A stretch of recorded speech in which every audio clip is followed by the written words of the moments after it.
Good morning, my friends. Welcome to the Children and Youth Religious Exploration Service at the Unitarian Society of New Haven. This morning, we are lifting up and really centering the young people of USNH. We're going to be sharing special moments, poignant observations, profound learnings that they have shared with teachers, parents, and congregants over the past year. We are going to begin with a song as our music for gathering. It's one that I wrote for the children of USNH over a decade ago, and the lyrics to it on the back of your order of service. The song is called Just One Me, Just One We. We begin with this song not just because we sing it often in classes and children's chapels, but because the lyrics have been changed this year thanks to the unflinching intelligence of children. A few months back, in a chapel, I began to pass out the song and sing it with kids, and a child stopped the music and said, "Hold on just a moment. Your math is wrong."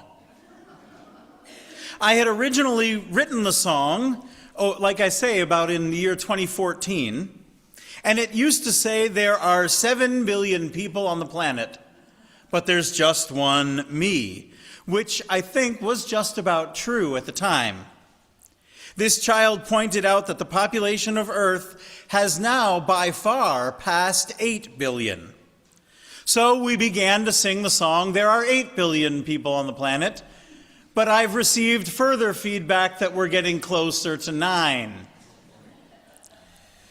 So, in my view, we cannot sing the song unless we were to say something like, "There are just over 8.37 billion people on the planet," which is correct, but does not fit the meter of the song. But since this service is about seeing and hearing and believing what children tell us, I offer revised lyrics this morning in honor of that child who is here this morning and all children who keep us honest. There are billions of people on the planet, but there's just one me. You'll get the tune. Please sing along as you learn it.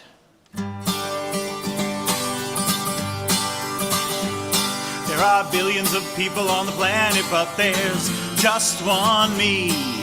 Everyone's got their own life and their own way to be. The way I sing, the way I dance, the way I climb a tree.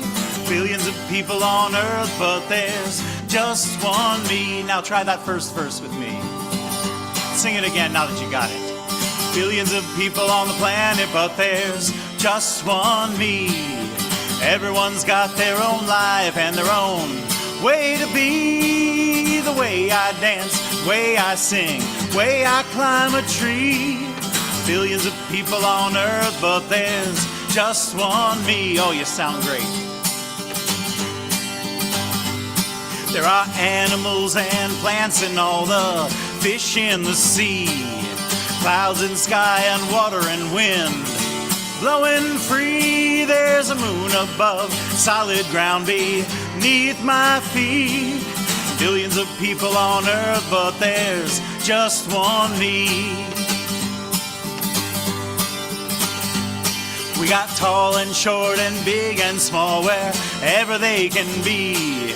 Happy and sad and quiet and mad, and that's the key. Somewhere in the middle of this diversity. Billions of people on earth, but there's just one me. Now a bridge. You know, every day is a new day. Every play is a new play. Everything we do say will help us find a new way. In all this life and all this love, there's just one we. One planet, one heart, one soul, and just one steady beat. We can't let hate and fear keep us from crossing the street. Just one me connected to just one we. Just one we. You and me, meant to be. just one me, just one we.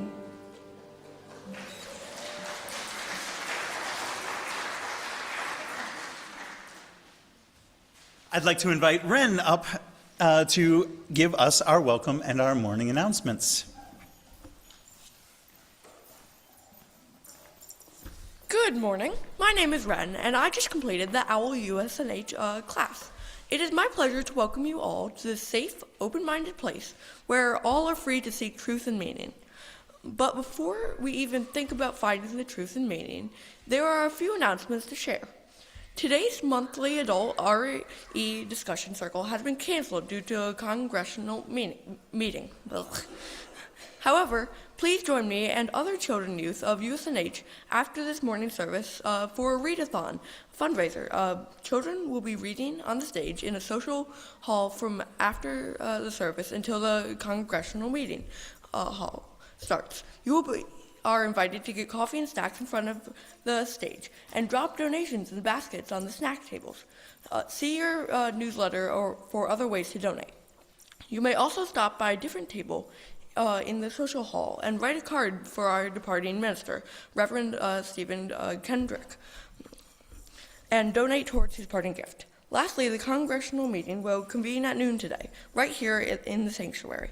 All members are encouraged to stay and help us improve our 2026-2027 budget, leadership elections, and other important business for the congregation. If you attend virtually, please use the same Zoom link you've used for the service. And now, Reverend Stephen will lead our call to worship and chalice lighting.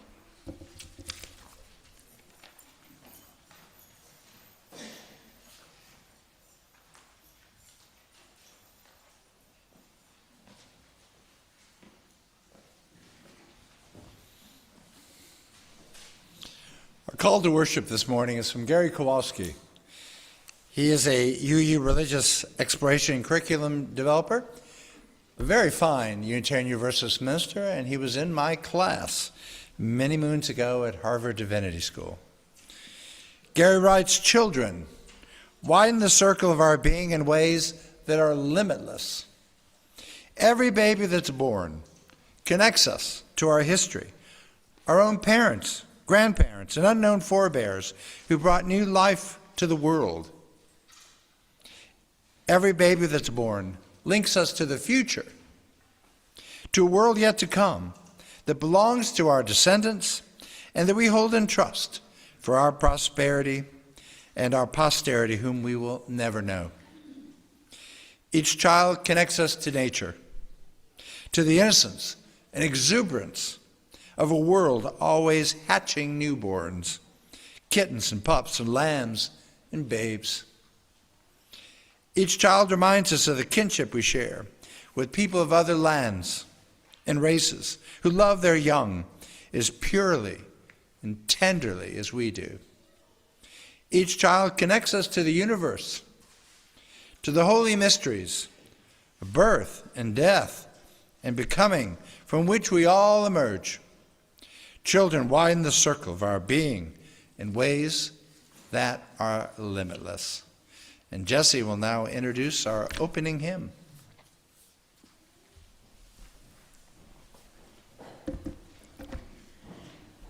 During our opening hymn this morning, which is number 1062 in your teal-colored hymnal, we invite anyone of any age who is experiencing a joy in your heart this week, something that you are celebrating, to come forward and to light a candle so that we may all bask in the glow of your joy. If you are experiencing a particular sadness or sorrow that's weighing on you this morning, we invite you to come down and place a stone or a shell into the water so that that water may help disperse the weight of that sorrow. And now please rise either in body or in spirit and sing 1062, All Around the Child.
Our circle of care this morning also extends out to Amy Wexler, who had a surgery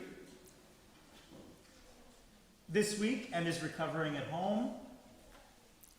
And we also extend the circle out to Kathy Lindbeck, who is going to have a surgery this Tuesday and will be recovering at home after that.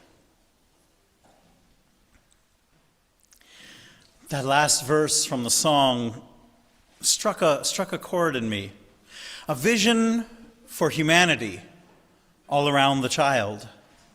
Loving as one family all around the child. Such powerful lyric writing. In congregational life and the larger world, however, things far too often happen as far away from children as can be imagined. Many children grow up almost isolated from adult community. We used to and sometimes still hear talk of an upstairs, downstairs church. The world of grown-ups confined to a mystical place behind closed sanctuary doors. The world of children far removed from sight, sound, and dialogue, in classrooms and education wings which few adults ever visit. But this sanctuary here is for all. The children of USNH come here each week and begin their day together with all generations, in song, in story, in tales of justice, and in a quest for the kind of peaceful future that future generations so desperately deserve. On some days, like today, our service is multi-generational. The children stay inside the sanctuary with us for the whole hour. We are one united community. We sing and listen, learn, and hopefully even play a bit together. And after this hour, we will eat, drink, and fundraise together in the social hall. On other days, the children depart to classes and youth group after about the first 15 or 20 minutes of the service. The service then proceeds with choir anthems, readings, sermons, and the children meet with dedicated volunteer teachers to explore this year curriculums such as Wonder Bags, the human-themed UU superheroes, the place-themed explorations of the world's greatest religious backdrops in a class called Sacred Places, Sacred Spaces, a values-themed human growth and sexuality curriculum called Our Whole Lives, or OWL. There are other relevant formative topics which change from year to year. It's good to have some focus time with similarly aged cohorts, but in a way, in my view, this is really unfair to the adults of USNH, because there is so much wisdom, so much humor, so much insight, so many moments of joy and keen observation that you all miss out on. Moments of insight and observation, like the one mentioned earlier about accurately representing Earth's population in a song, happen all the time in RE. And you almost never get to hear about them until today. As a gift from the children of USNH to the adult population, I would like to use my message for all time today to pull back the curtain of religious exploration and share a few short stories from the past year. These stories are just a tiny snapshot of what the teachers and I experience every time we share space with the next generation. Yes, I did just use space and the next generation in the same sentence. We begin in the kindergarten and first grade Our Whole Lives class, where one day, about a month ago, the class was exploring the miracle of birth. The teachers asked if anyone knew about how children come into this world, and if other animals, like maybe the pets in their lives, bring their young into the world in the same way or differently. The curriculum the instructions in the curriculum, I should say, and perhaps a past experience told the teachers to expect answers like, babies come out of their mother's tummies. Or when two people love each other, a child gets born. One of the students, a kindergartner, raised her hand quickly and said, duh, that's easy. People are mammals. So like all cats, dogs, whales, and horses in the world, babies come out of uteruses. Mic drop. Class dismissed. On another day, I was hosting a children's chapel in celebration of Carl Sagan's birthday.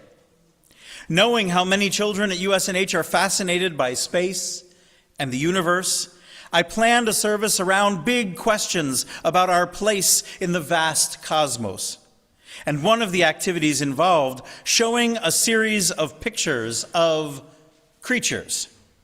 About half of the creatures that I had pictures of were actual species of animals that are found on Earth, either in the deep ocean or nocturnal jungles. Strange and bizarre creatures that I was anticipating none of the students had ever seen before. I also printed out pictures of scientist renderings of what alien life might look like on other planets based on the science of that planet, the gravity, the atmosphere, the light conditions. The children's task was to choose which of the creatures I showed them were either imagined aliens and which were real Earth creatures. Now, to my adult eye and the eyes of the 6 adults that I used as guinea pigs before the chapel, and I will not name you here, many of the imagined aliens looked like plausible Earth creatures, and many of the Earth beings looked too alien to be true. I will share with you that the best adult score was right around 50%. So I began the activity with the K through 6th grade students, eager to teach. Well, guess who wound up getting schooled? That one's a nudibranch. Definitely a real Earth creature. I read about them 2 years ago, said one student. Oh, that's definitely an imagined alien, said another. I can see that it's obviously floating in the gas clouds of Jupiter and has a dense, flat body type designed for heavy gravity. This was not going how I anticipated. When I showed the next picture, oh, geez, said a 2nd grader. You're going to have to do better than that. Everyone knows that's a tardigrade. In a way, though, it's also an alien creature because tardigrades can survive in the vacuum of space if they want to. At the end of the activity, it was the children of USNH 100, Jesse 0. The real winner, though, was my hope for humanity and the future. In the midst of the very legitimate fears, anxieties, and temptations to despair that life in 2026 offers around every corner, there is a very real, centering energy in the form of uncorrupted young people. It's why I do what I do. It's why so many of you volunteer your time and energy to the Religious Exploration Program. And it's why the last anecdote that I'll share today, which comes from a recent 2nd and 3rd grade UU Superheroes class, is equal parts unbelievable and totally believable. The students were reading a short story about Olympia Brown, who holds the distinction of being the first woman ordained as a minister by the Universalist Church back in 1863.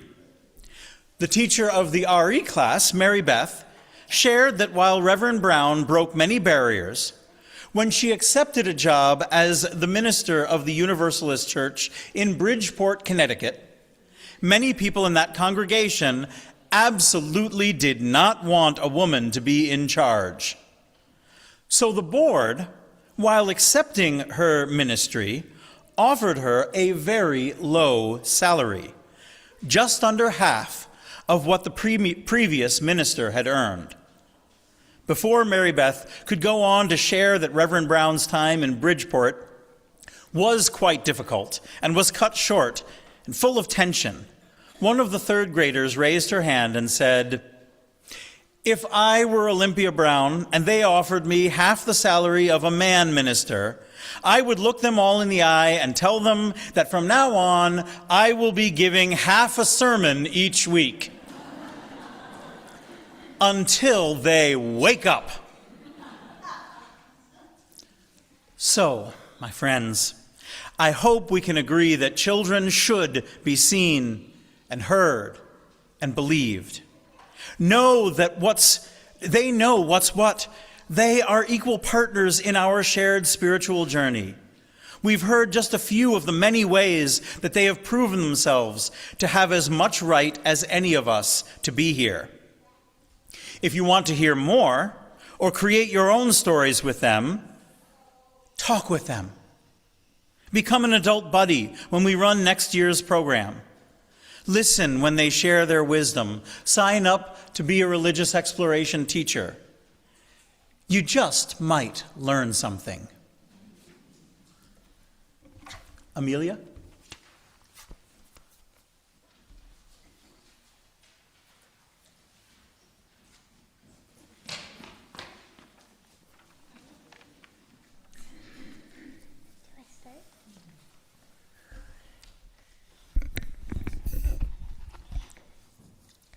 Please join me now in reciting the words that appear in your order of service or in the chat on the live stream. We covenant together to create and nurture a culture of respect and kindness, and to engage in the spiritual and everyday practice of loving more generously. To this end, we will strive to be open, value differences, listen deeply, use kind language, speak our truths, work with conflict, seek humor and joy.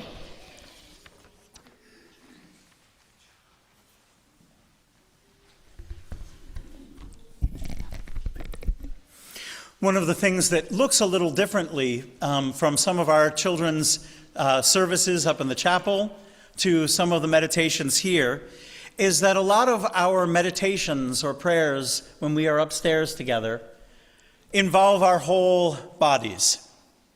It is important to take time to be quiet or still so we can be in touch with the deepest and the best part of ourselves.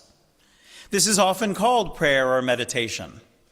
But I invite you this morning to do a little experiment with me and join in a body prayer. This is one that I learned from Annie Scott, a UU religious education director who has served in Colorado and Oregon. I'll show you the movements first, so get yourselves loosened up a little bit. And then I will invite you to move through it with me one time. Then we will do it 2 more times in silence. We begin with our hands in front of us in what we will call the prayer pose, to find our inner quiet.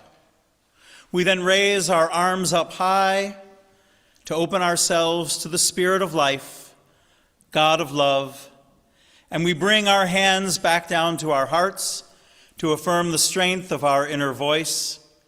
We extend our hands out in front of us to offer our kindness and respect to others. We lift our hands out in front of us again to offer others and the world all that we have to give. We lift our hands high over our heads one more time, reaching out to the world, being open to all of it. We bring our hands down one more time, gathering in the gifts and bringing them to our heart. Returning to our stillness, we bring our hands together in the prayer pose. Please do these movements with me 2 times in quiet.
Amen.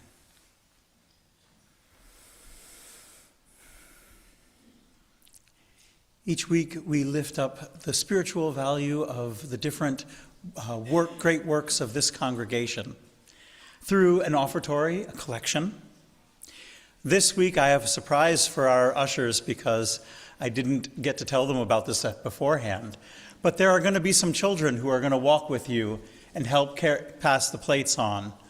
So we have Ellie, Ben, and Sammy, who are going to come to our center aisles here and accompany our ushers along their journey. Please give generously as Charlotte sings our offertory, Insane, from the Broadway musical Suffs.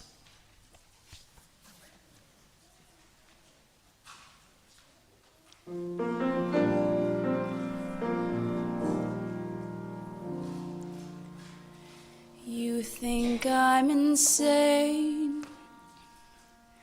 Well, maybe it's true. You'd have to be out of your mind to fight like I do. I know I'm intense. It's just how I cope in a world that's gone crazy. Am I crazy to hope?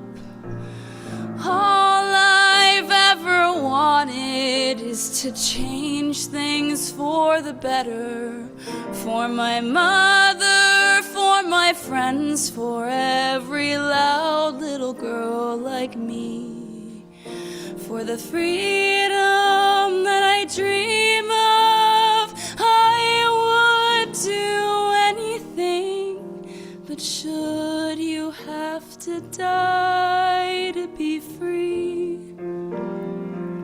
You think I'm insane, certifiably nuts. You call it hysteria, I call it guts. Is it so insane to want my own choice?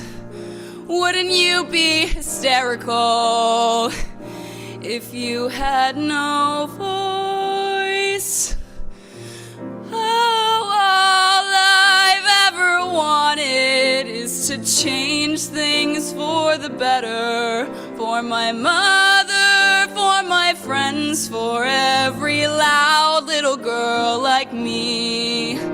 I know I've made a million mistakes along the way, but if it's all been for nothing, all the heartache every day, if our fighting and hoping and dying has all been in vain,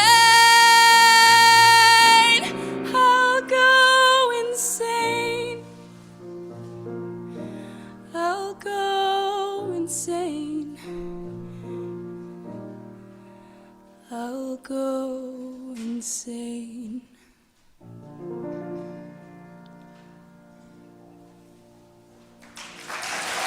Thank you.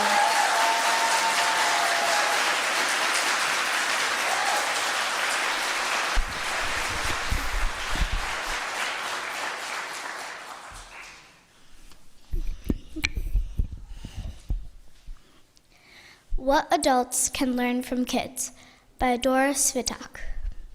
When was the last time you were called childish? For kids like me, being called childish can be a frequent occurrence. Every time we make irrational demands, exhibit irresponsible behavior, or display any other signs of being normal American citizens, we are called childish, which really bothers me. After all, take a look at these cornerstones of history: imperialism and colonization, world wars, self-centered tyrannical presidents. Ask yourself, who's responsible? Adults. Now, what have kids done? Well, Anne Frank touched millions with her powerful account of the Holocaust. Ruby Bridges helped end segregation in the United States. And in Britain, little Charlie Simpson helped raise 120,000 pounds for Haiti by riding his bike. So as you can see, evidenced by such examples, age has absolutely nothing to do with it. The traits that the word childish addresses are seen so often in adults that we should abolish this age discriminatory word when it comes to criticizing behavior associated with irresponsibility and irrational thinking. Then again, who's to say that certain types of irrational thinking aren't exactly what the world needs?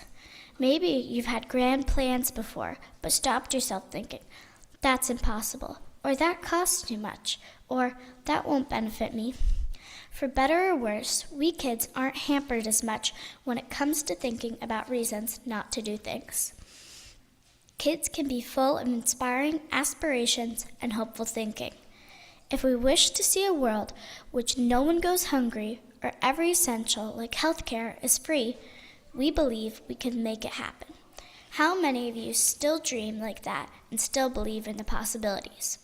Sometimes a knowledge of history and past failures of utopian ideals can be a burden because adults believe that if everything were free, then the food stocks would become depleted and scarce and lead to chaos. On the other hand, we kids still dream about perfection, and that's a good thing, because in order to make anything a reality, you have to dream about it first. Perhaps we all need to mix in a little more dreaming into this world's harsh realities. Or maybe that idea is just too childish.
Okay, you're getting half a sermon today.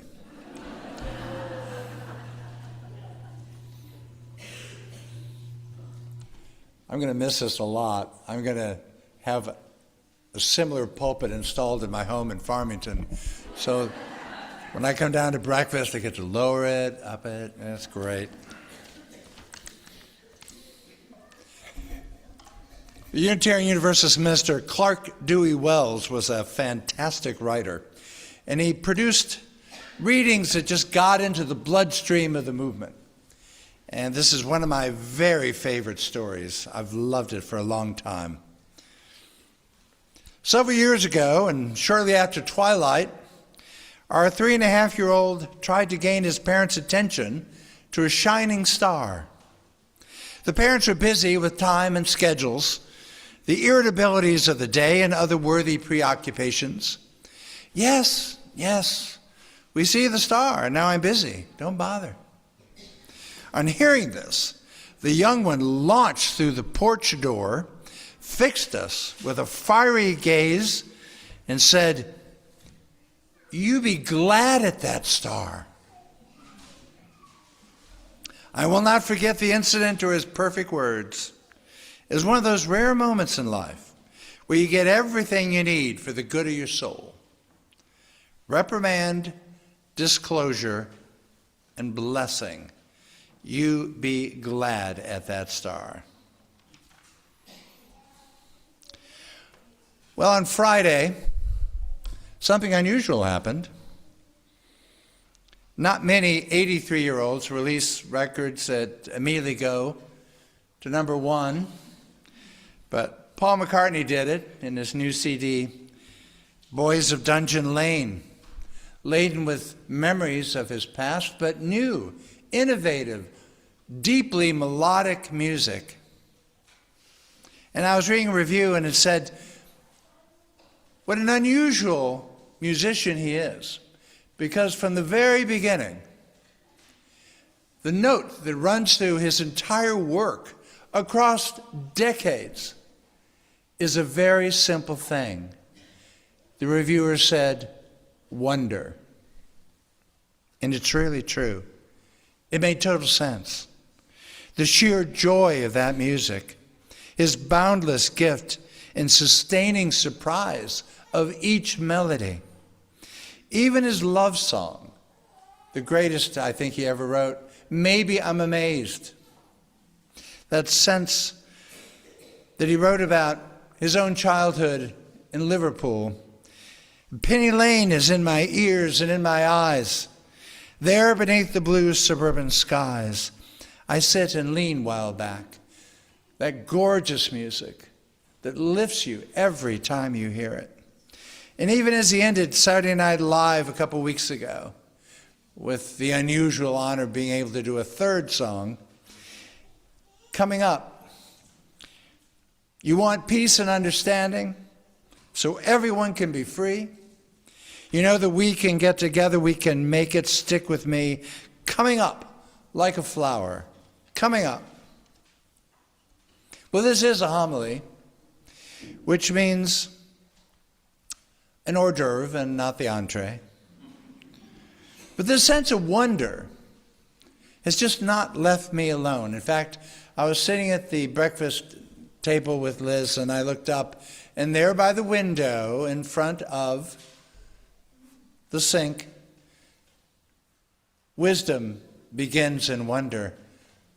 I look at it every day, every single day. I bought it in Boston, and it's been with us in every home since. So let me state some very simple, happy truths today. And the first is what we try to give to our children is precisely and exactly what we try to give to each one of you every week. No different. No different. Not at all. It is that sense of wonder at the very heart, not just of our faith, but of reality itself. I had a friend who didn't become a Unitarian Universalist minister, although he was raised in the one true faith. He actually became a Congregationalist, and I liked him anyway. He said, well, Stephen, all they ever taught us as kids were about dinosaurs and the stars. And I thought to myself, good for us. Good for us. If you can teach someone about the stars, Oscar Wilde said, we're all in the mud. But some of us are gazing at the stars. Like that child invoked in that admonishment and blessing.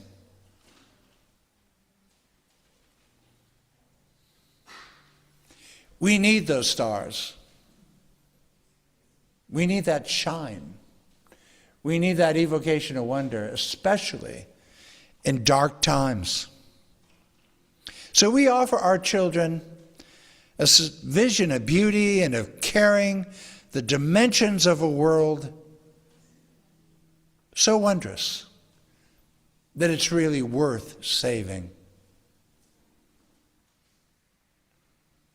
If you want to talk about meeting all the crises that they will face, make them believe that this world is so beautiful that everything you can do is worth it.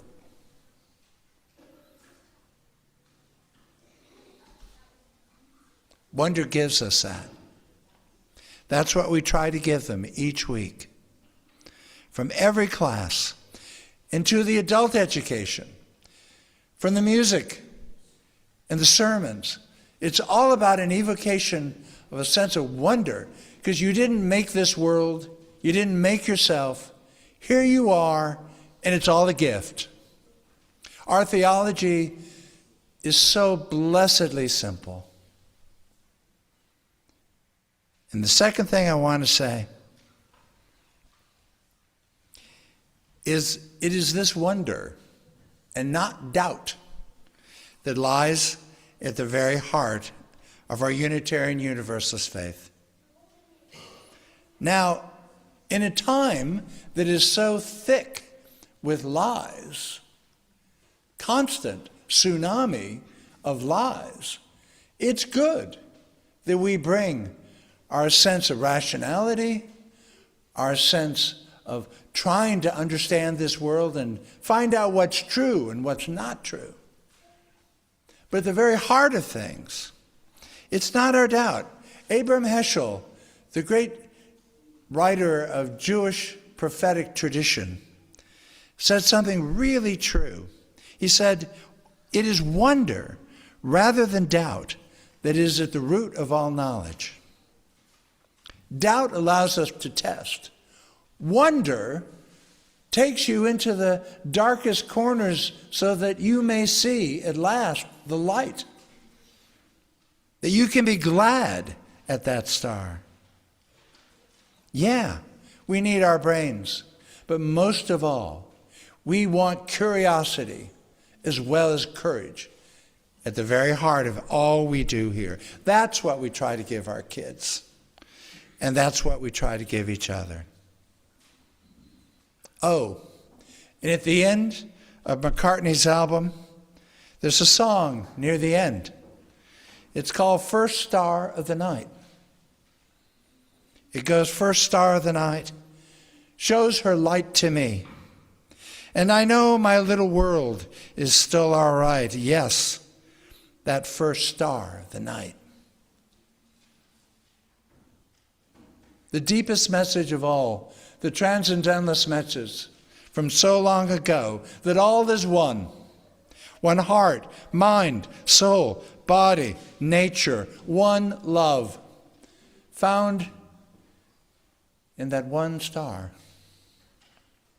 And in fact, it's more than all right. It's wonderful. And we have every right to be glad. Amen. Our last hymn, 1053 from the blue hymnal, How Could Anyone? 1053. Please rise as you are willing and able.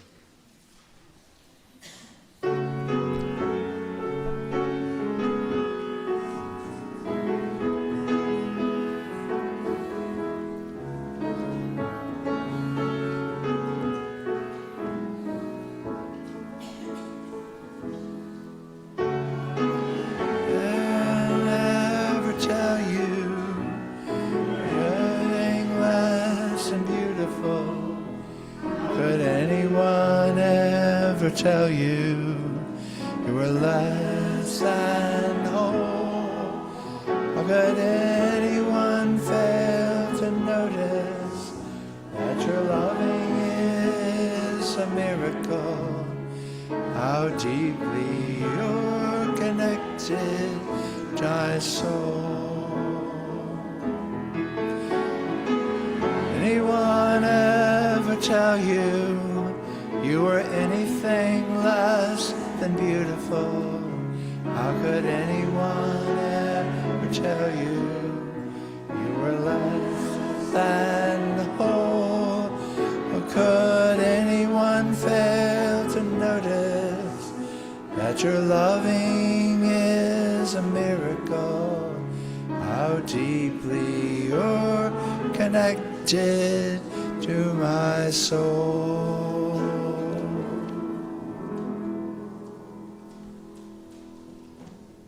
Please recite with me the words in your order of service for passing the flame. Carry forth this chalice flame, its illumination into our daily lives, staining warmth into our relationships, the light of reason shining beyond these walls. May we carry the fire of hope in our hearts this day and in the week to come.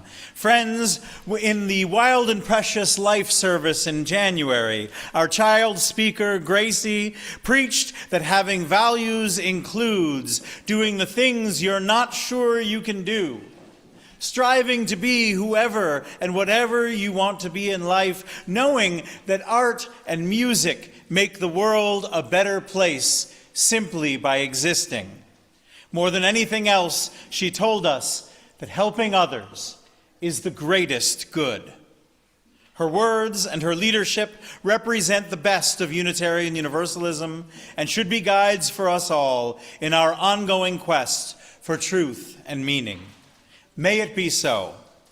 Please now join the children of USNH as they come up on the stage in the social hall and read for the next half an hour. And you are welcome to enjoy some refreshment and drop some donations in the donation baskets. Please go in peace, my friends. Have a wonderful week, and we'll see you next week for the youth service. We'll see you at the annual meeting, too. Oh, the congregational meeting at noon. Jesse, we don't get paid this year. Right.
Yeah, I know. I don't want to get into the habit of keeping kind of this place closed until like 10 minutes before service. Yeah, but I also have to go on the Charlotte. Yeah. Yes, I will do my Because I think we got done at 10:15 with Charlotte as well. You know, Bill never sang that Bill.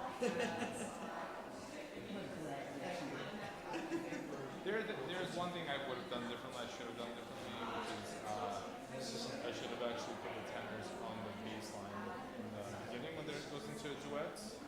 I should have put 3 voices on, 3 parts on that text part, and one only the sopranos on the next one.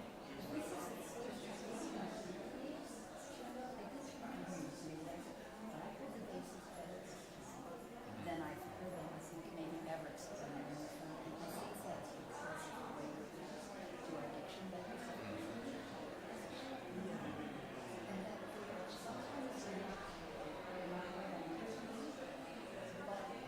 But when the diction is better, I think that is but I really focus on Yeah, I could pick out their text through the texture. Yeah.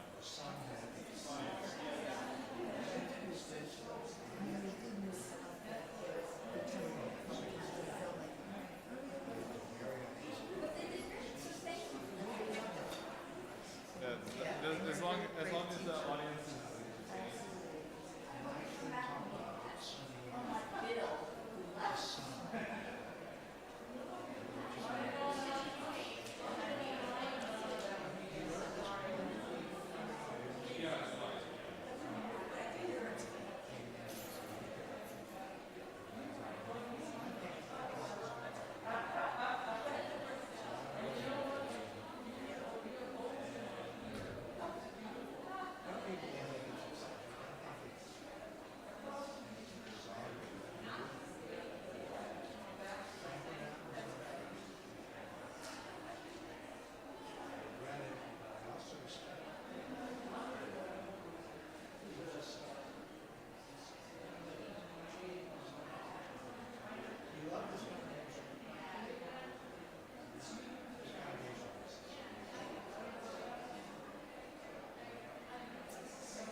Apparently I'm not done yet. Apparently I gotta do more. Well, no sheet cake for me, I'm afraid.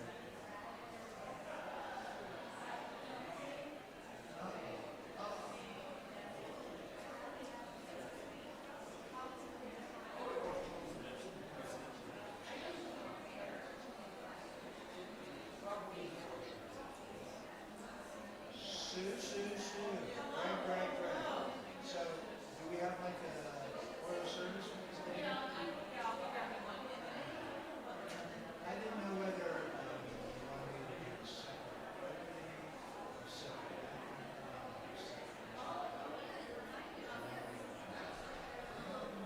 whatever you want me to do. If I keep it short, yes.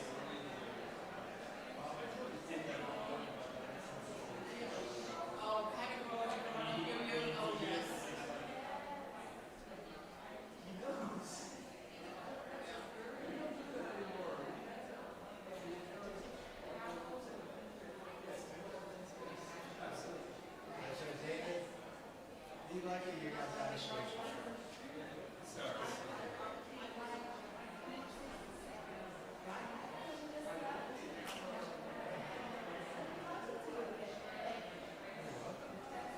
Thank you. That's so simple and sweet. Thank you.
Say near to 18. You know what? Why don't we get some people to pocket and say, hi, do you have a gift?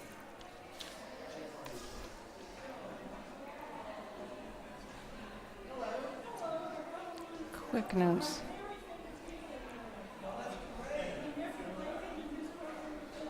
Nice to have you all here. Where y'all live? Who's walking? Oh, there it is. I couldn't tell. On the high side, isn't it? Yeah. Okay, I need to. Oh, this is on. Oops. Thing of water up here. I don't know. You have your coffee. Yeah. Yeah, just in case. I'm going to leave that there in case I need a little.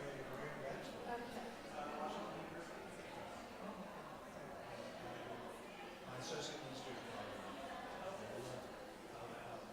St. Louis. She thought it was the center of the United States. Right smack in the middle. Thank you for being here. It was lovely. It was very sweet. Very short sermon. Those are good ones. I feel a little bit of your neighbor. Because you use it very proud of your big brothers. And I think you can't really, your faith has to be present. You can't always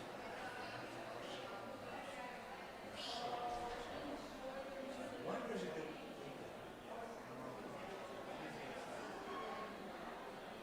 And you know what? I doubt if you can come out the graduate school.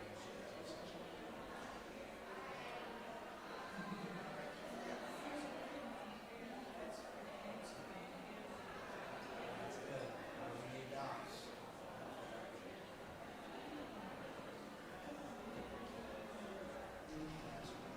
We're so happy.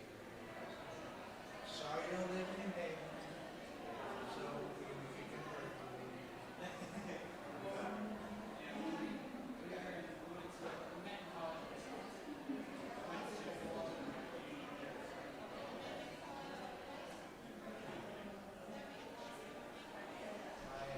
My son Paul and others. For some weird reason, his favorite place on earth is Wisconsin. Like he cheers for the Badgers. He's never lived there. Except he was our Columbus. So he was actually.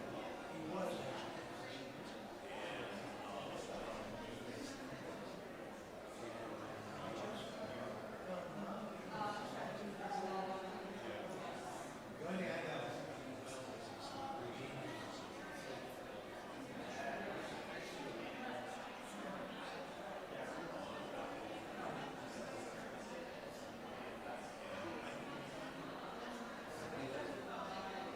but then you speak.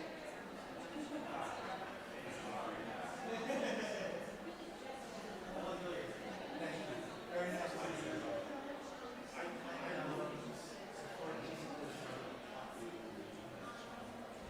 Yeah, I think it's the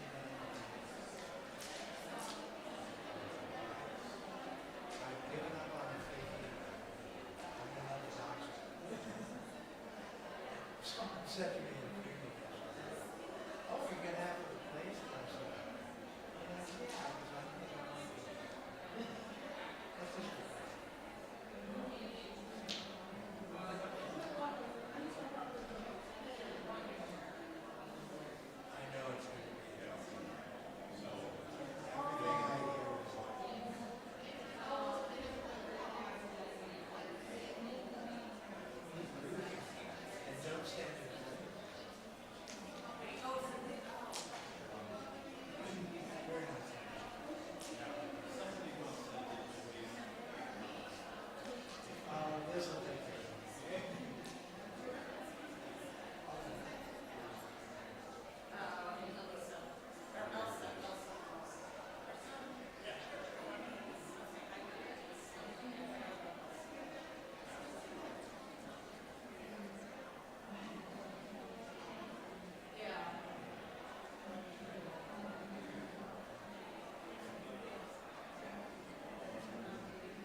Good morning once again, everybody. Hello. Sorry to interrupt. If I could have your attention real quick, everyone. I just wanted to give you a quick heads up that we're going to be starting the congregational meeting in 10 minutes in the sanctuary.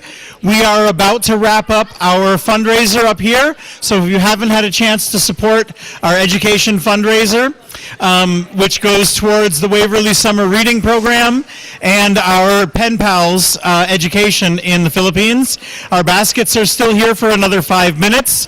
And again, the congregational meeting is going to start in about 10 minutes, right at noon, in the sanctuary. So please get your last cup of coffee and your last snacks. And thank you so much, and we'll see you again soon.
It's probably over there. I was going to put it on.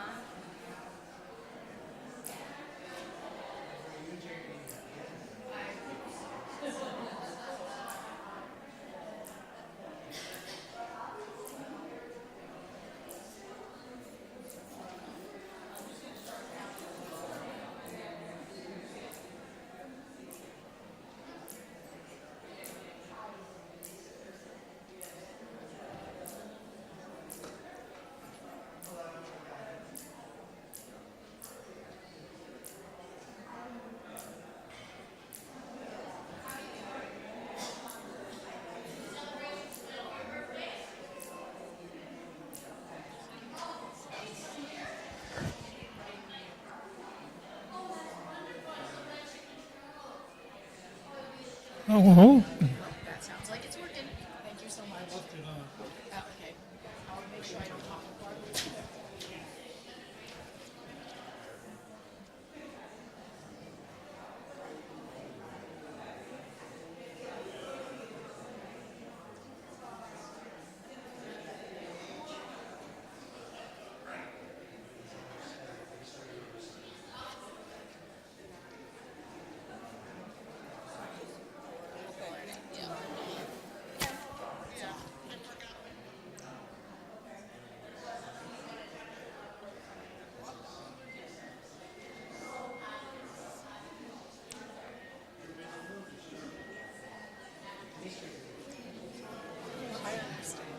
Good afternoon. If you could make your way back into the sanctuary, we are ready to start the congregational meeting.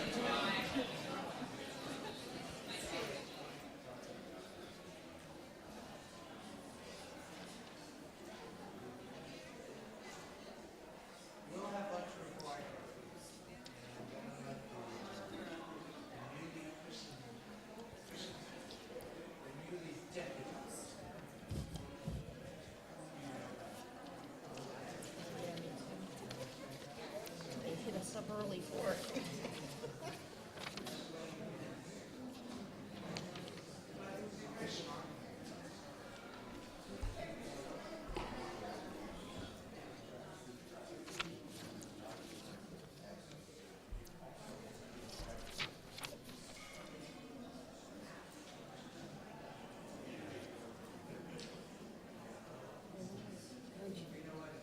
When she says who's a member, they're gonna raise their hand. Yeah. So do you want me to count everybody, or do you want us to pick the name and count them? We're in here. We'll get a split, it'll make it easier. If I take that side. Sure.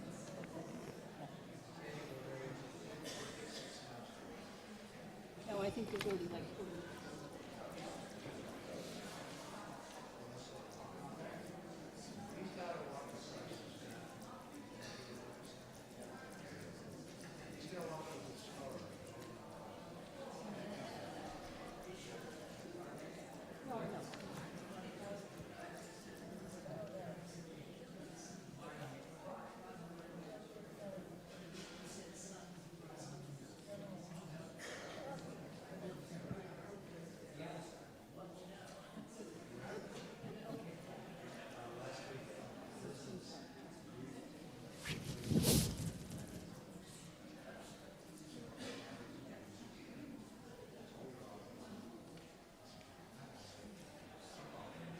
I'm gonna go in the social hall and remind people.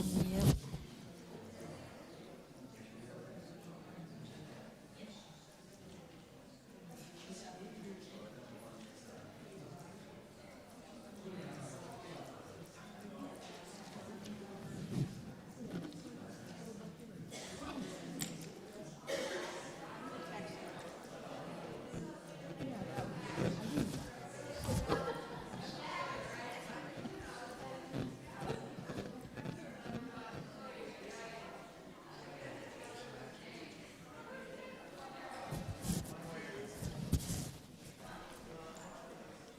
Good afternoon, and welcome to our spring congregational meeting for 2026. I'm all set, Greg? This is our call to order, and I am welcoming Reverend Stephen Kendrick to give our opening words.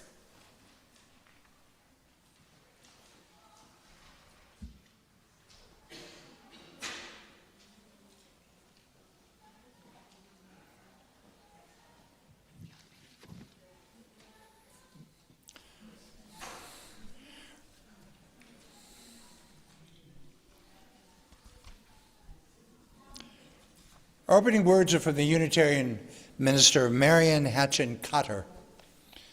Welcome to this place of possibility. This is love's hearth, the home of hope, a refuge for minds in search of truth, ever beautiful and ever strange. Here, compassion is our shelter, freedom our protection from the storms of bigotry. In this place, may we find comfort and courage. Here, may our sight become vision to see the unseen, to glimpse the good that is yet to be. Let us do the work of democracy, spiritual democracy.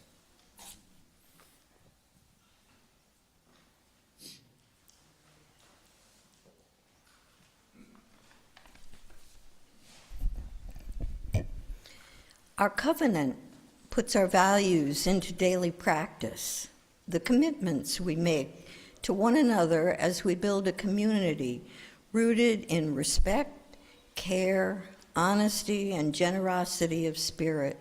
It reminds us that the relationships require intention, care, and ongoing effort, and that how we treat each other matters as much as what we believe. The following covenant names the promises we make to each other. We covenant together to create and nurture a culture of respect and kindness, and to engage in the spiritual and everyday practice of loving more generously. While the following words express our intentions in writing, our true covenant lives and breathes in our actions. To this end, we will strive to be open to new ideas, experiences, and change, to create space for all opinions, and to warmly welcome newcomers into our community. Value differences by welcoming diversity in all its forms, celebrating the unique qualities and gifts of every individual, and by honoring the diversity of our spiritual paths.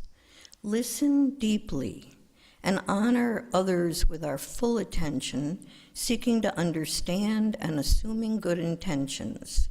Use kind language, speaking with care and consideration, being gentle with one another, and remembering there is power in silence and reflection. Speak our truth by sharing personal stories that build trust and community, by speaking our truth with courage and encouraging others to do the same, especially in difficult times. Work with conflict, addressing differences with honesty and compassion, requesting support when needed, making and receiving authentic apologies, being willing to forgive. Seek humor and joy, remembering that these qualities can enrich all that we do, and by holding things lightly when we are able.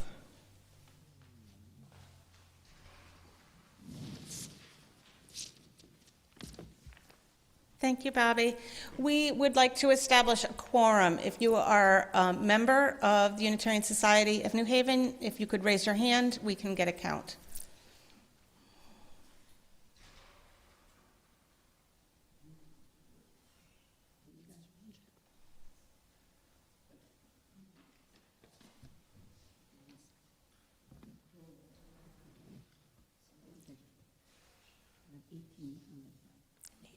You're going to make me do math?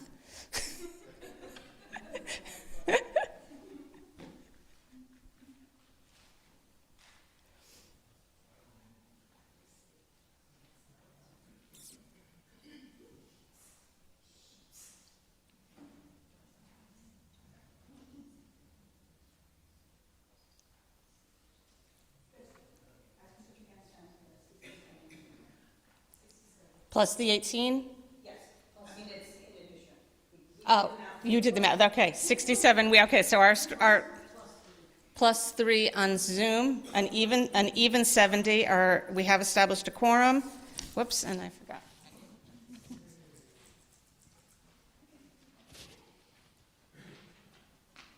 Sorry. Okay. For the President's report, our year at the Unitarian Society has been filled with moments both joyous and bittersweet. We prepare to say a fond farewell to Reverend Stephen Kendrick, who has shepherded us with great love and thoughtfulness over the past 3 years, and you will be truly missed. Your board at the Unitarian Society of New Haven continues to work to support all who enter our doors and those in the wider community. In the fall, the board held its annual retreat at which it identified a need for greater financial help to charities and organizations. To this end, we have reinstated the dedicated plate collection to be held once per month. The social justice team will work to identify local groups that will benefit from this collection to better increase our visibility and give help. We have purchased a banner to display at local events and calls to justice. Also, the board has met with representatives from Endowment and Legacies and identified ways to increase participation of giving in your estate plans to the Unitarian Society. The board hosted a breakfast for any interested members or visitors to meet with their representatives in policy governance and answer any questions about the Unitarian Society of New Haven. And our Author Talk series continues to be a success. This year we have hosted talks from James Marcus, Ned Blackhawk, and Tisa Wenger. Many thanks to Reverend Stephen Kendrick for his work in creating and sustaining this well-attended addition to our offerings for continued education and growth. Our congregation wished a very fond farewell to Bill Braun, who had served us as the Associate Director of Music for 40 years. The board voted unanimously to confer emeritus status to Bill with the title Associate Music Director Emeritus. And in the fall, the board called a search committee for our new contract minister. We are very happy to report that the committee enthusiastically and successfully matched the Unitarian Society with a candidate who accepted our offer. The Reverend Mandy Beal will join us on August 1st. This year, we also had an addition of engraved bricks to our memorial garden to honor retired staff, those who are memorialized on our memorial slope, and members of our society who have passed away. The website underwent a major overhaul to ease its use for visitors and members alike. In closing, there are many whose dedication to our congregation keep it a vital, growing beacon in these trying times. Many thanks to our amazing staff and to all the volunteers whose service to our society help create our beloved community. And we will now hear our minister's report from Reverend Stephen Kendrick.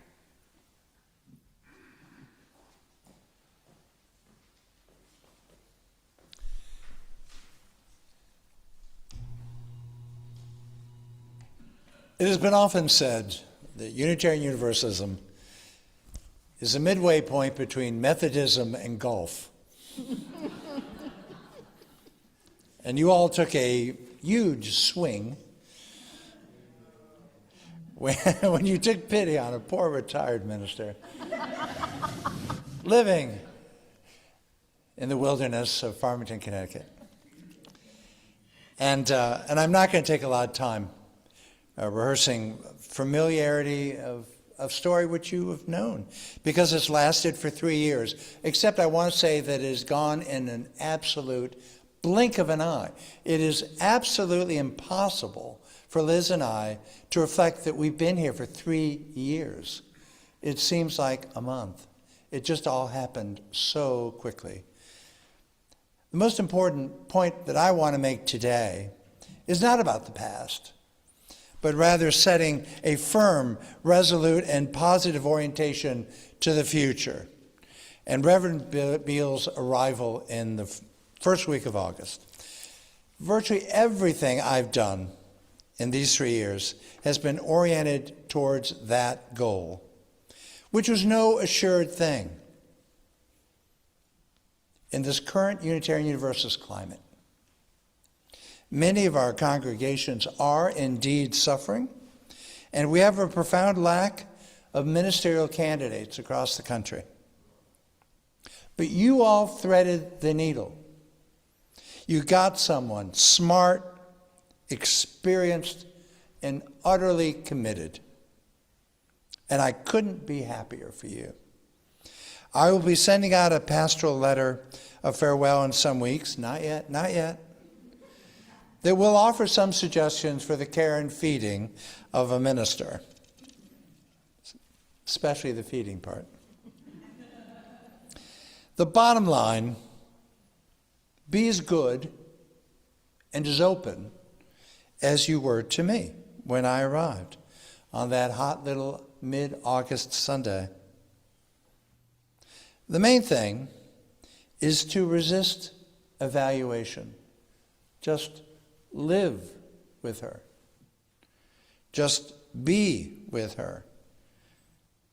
Understand that ministers not only come in all shapes and sizes and genders, but in an astonishing wide spectrum of skills and talents. And there's an asterisk to my assertion moments ago that everything I did was for your future, because that doesn't extend to pastoral duties, which are about the moment. They are human and humane relationships, period. We have had too many memorial services since Christmas, but it has been an absolutely salutary reminder of what really matters around here. The ultimates, the essentials. You do good work in taking care of each other. And in these services, we find ways creatively to honor and bless each other in the face of our shared mortality. And that too, referencing my homily this morning, is a form of deepest wonder. And here I also invoke the future, because you deserve a minister living amongst you. Yes, younger, but more to the point, more present. This is what you have needed, and I have done the best that I could. But I cannot disguise that this 300-member congregation certainly needed more. And now you can anticipate that. And that makes me very happy. Still, even under the constraints, yes, of contract ministry, that new invention, that Frankenstein of ministry, long distance, bum knees, I well understand how much I have to celebrate with you as you orient forward. When I arrived, I did not come in the guise of a UUA-trained interim minister, ready to whip you into shape and admonish you. I said at the time, I say again, I think what I offered was time to breathe and to get to know yourselves and your own strengths. And yet, so many good things happened. We became a teaching church with Sonny and with Jonathan, fully a part of our ministry team, building deep relationships, not only with you, but you with Yale Divinity School. And that's going to pay off for many years to come. We brought on Dmitry Glavinsky and said goodbye with great hilarity and poignance to William Braun. In fact, I want to highlight that particular weekend. On that weekend, on Music Sunday, Christopher drew things out of our choir, frankly, I'd never heard before, in Vivaldi's Gloria. It was amazing. It was a summit, I think, of what he is trying to achieve here with music. And yes, there was William's service, which was eccentric and spiky and also deeply emotional. And then that Sunday afternoon, Sonny's ordination about the future of her ministry in Bellingham, Washington, and far beyond, that you helped make possible. And what a celebration that was. That all happened in one weekend. And that's what you do best. That is why I call you an activist congregation. Because you are active in each other's lives, you're active in the future of this denomination, and you do stuff. You're not content. You do more in a month than many congregations do in a year. And how you do it, I don't know, but you do. I want to highlight some other things that are really important. Our social justice warriors, and I'm uneasy with the word warrior, but in this time of stress and strain and anguish, yes, we need to be vigilant, and our people are there at the ramparts. And I salute each and every one of them because they are witnesses to our faith in this community and in this bruised, hurting nation. But there is hope that was not there a year ago. There is hope. And that too is part, I believe, of your future with Reverend Beale.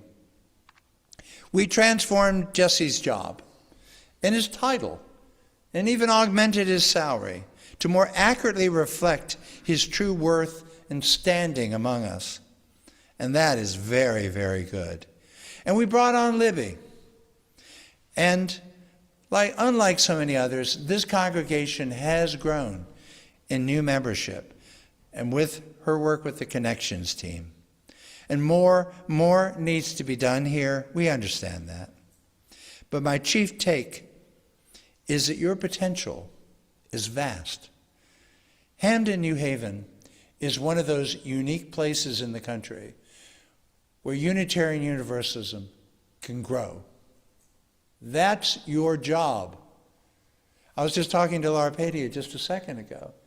And yes, taking care of each other as we age is beyond important. But taking care of the person that walks in that door who's never been here before is equally important, because that's your future. And that's ultimately what we're here to represent in terms of our values.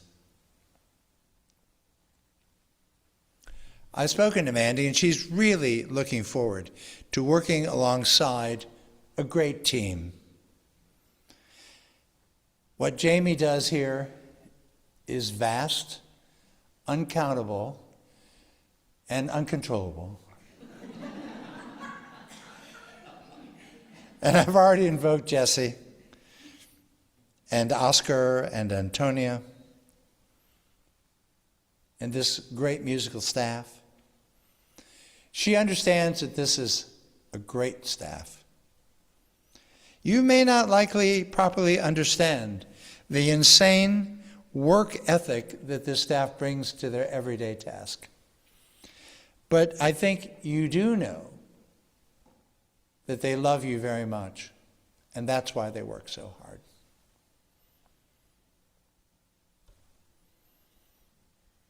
Thank you for bringing up the authors' talks. I think that is something to grow with and to grow on, to go with all the wonderful musical events that happen here, and of course, the Turnpike Players, which was utterly fantastic.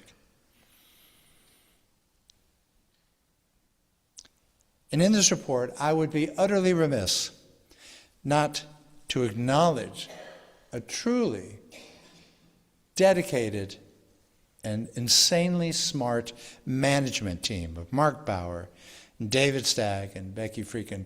I work with them as an equal, but they do all the work and thinking, and I like that. That's worked out well for us. This structure is really unique and unusual, and I think Mandy will also be, with the management team, their equal partner. I've been very lucky to have Sue as head of the board, and Bobby Pace before that. What minister could possibly have better board presidents than that? And I also want to honor David Jones, because I wouldn't be here if not for him. There is much to say today, and I'm not going to say it. But I do want to hold off making a full, heartfelt thanks for my sermon on the 14th. But I will say that it has been an absolute treasure in my life to have had this 3-year window so that we could enjoy each other in the midst of this truly miserable time we've been enduring together. And you have confronted it boldly and somehow with joy and laughter and food and sheet cake. And did I mention the new bathroom? I'm going to mention it later in this evaluation. Good luck to Mandy for equaling such a monument to leave behind. I reserve, in that sense, more to say on the 14th. But please understand and know how much our time together has meant to me. I have appreciated your assertive, hopeful, and serving sensibility. Being among you and serving with you is in every sense the capstone of my career. And as always, praise to Liz, the true spiritual being in our partnership, and for your sake, the one responsible for depositing me here each Sunday with her beautiful smile. Amen.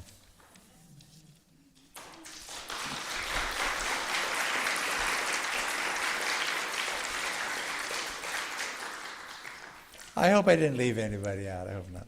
Thank you.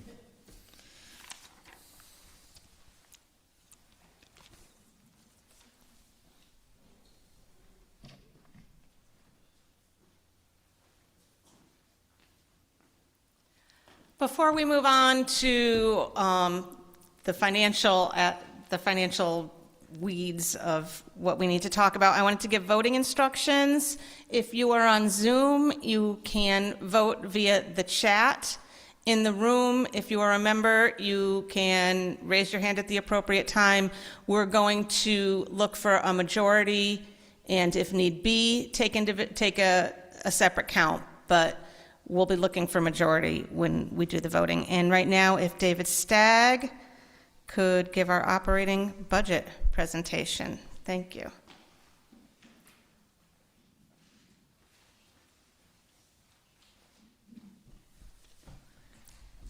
Stephen, that's pretty amazing. We will miss you very much. You've been a great member of the management team. As Stephen said, the team consists of myself with Stephen and Becky Friedkin, who is probably online from Colorado, and Mark Bauer, who is there. I have a celebration this week, my 10th anniversary of my 2-year stint on the management team.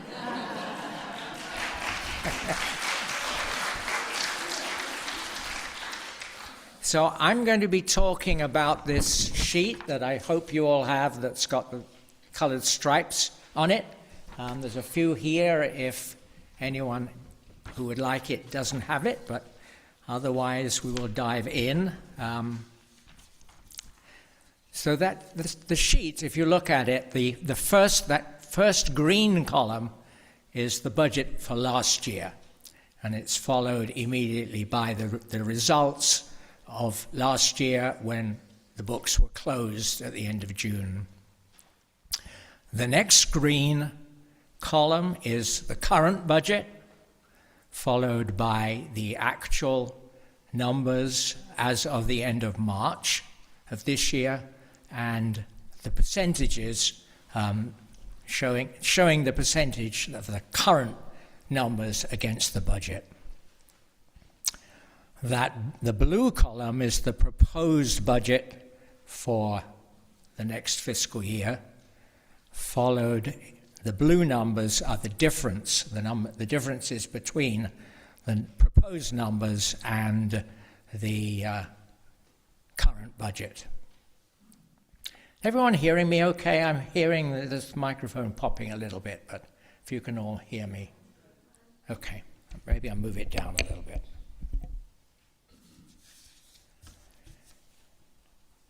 So a lot of the work on the budget was actually done by my finance committee colleagues who handed us the first version in February. I want to shout out to Terry, sitting right in front of me, who revised all of the personnel numbers and the medical expenses and did a lot of work on that, the first version.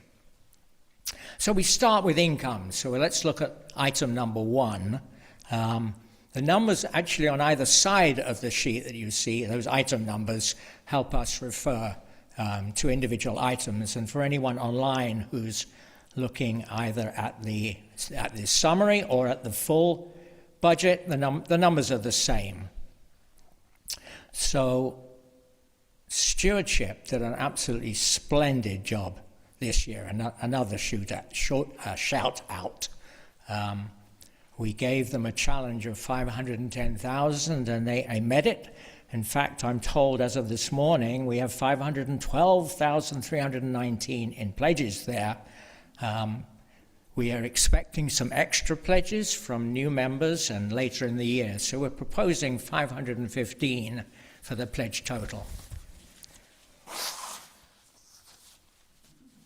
This is a $25,000 increase over the current budget, that blue number all the way on the right.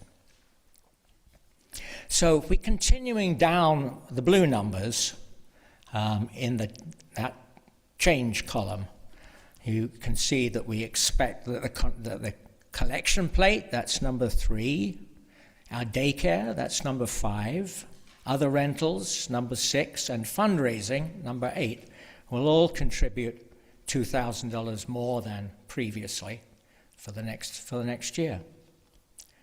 At item 13, endowment and legacies continues to contribute an extremely helpful contribution of nearly $85,000 this year. So we're projecting a total income at item 14 of $737,844, which is $37,800 more than the current budget. All great, all good. So the remainder of this sheet summarizes the expenses, and the items are summarized. The details, of course, are in the full budget that was sent out for anyone who wants the gory details of each item. So not surprisingly, facility expenses for electricity and gas are up. That's the blue number on item 23. And another shout out here to Shirley, who will be talking to us next, but is working with the Connect group that works on a contract for the best electricity price that we can get, which is almost certainly going to be through Constellation.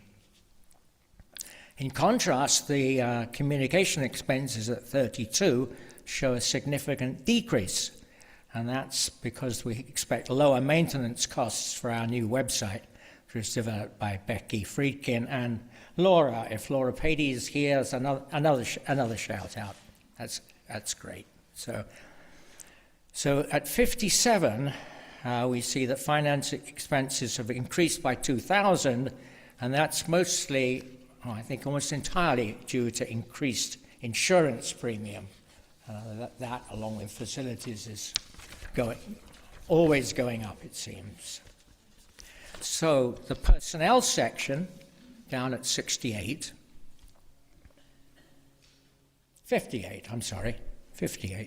starts with a 3% COLA for our salaried staff and our hourly staff.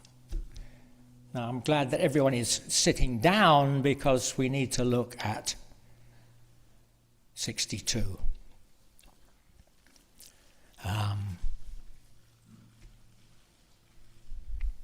All medical costs have gone up and will go up further in January of 27. And we're also including our costs to provide health care for our new minister and her family. It's possible that Reverend Mandy may not need this full contribution, but we will not know until later this year. So looking at the personnel total, at item 68, we see that expenses have gone up by 61,000. I would say, ouch. Finally, we're going to, on the following, where are we? I think I'm moving down rather quickly through the other expenses. The most notable, we hit 69, we show a contribution to our new minister's sabbatical fund. We expect that after 4 years, she will be eligible and may well want to take a sabbatical as a break from us. And so we will start by putting some money into a sabbatical fund. The most notable change in the remaining expenses is a $1,000 cut in our music expenses at 77, represents low expenditures for the past 2 years. Jackie is looking at me. We were having long discussions to make sure that all our piano-related expenses are well covered. That takes us down to the total expense at 114, which is 767,498, which is an increase of 64,238. And you can see on the following line that results in a deficit of 29,654. Normal times would be looking very hard to reduce that deficit. However, this is a time of big change. We have a new associate director and a new minister coming, and we do not want to welcome them with announcements of significant cuts. At the start of the fiscal year, we had 51,000 in reserve funds that have remained unused. And we've also got 163,000 in our gifts and donations account, thanks to a very generous gift of 90,000 that we recently received. So we plan to transfer 55,000 to the capital budget, that Shirley will be talking about, and fund the $30,000 deficit from gifts and donations. That still leaves 129,000 in our reserves going into next year. Questions?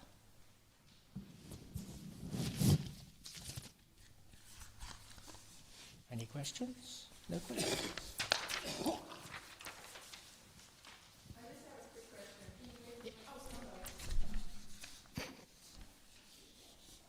I appreciate the reserves. I don't see it on here, and I think it's be helpful to have the reserves on here in the future. Well, it's separate. It's not really part of the operating budget, is it? I mean, it just says at the bottom the deficit is to be funded from reserves. And it's all subject to, change, and the actual reserves, if you want the full details, depends on how well we end up this year. Do we end up in deficit, or do we end up with a surplus? That will affect affect the reserves. I guess I'm big on transparency about money, and so having it included somehow feels more transparent. Okay, point taken. We can do that next year.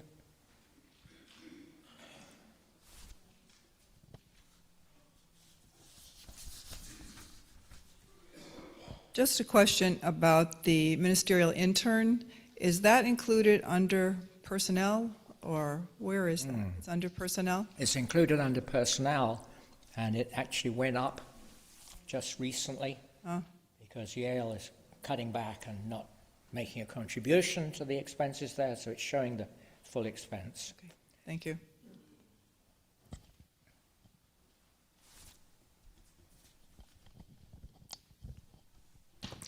Please clarify for me who receives salaries among the staff and who are hourly wages and who is CCL under salaries. Well, the minister, the administrative associate, Jamie, a ministerial intern, music staff, the music director, associate music director, and the congregational, oh, Terry, help me out, CCL, congregational, oh, well, that's Jessie, of course. That's Jessie. And then the hourly staff are our Oscar, our sexton. Antonia is under bookkeeper separately. She's not strictly staff. We have a spot in there for administrative assistant to Jessie, which that's changed from someone who is going to do just the website and social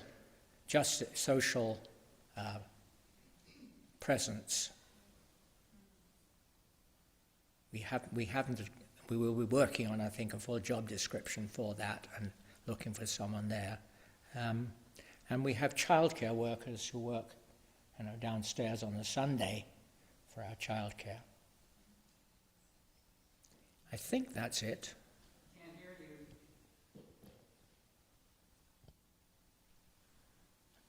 you. Not speaking. No other questions? Thank you.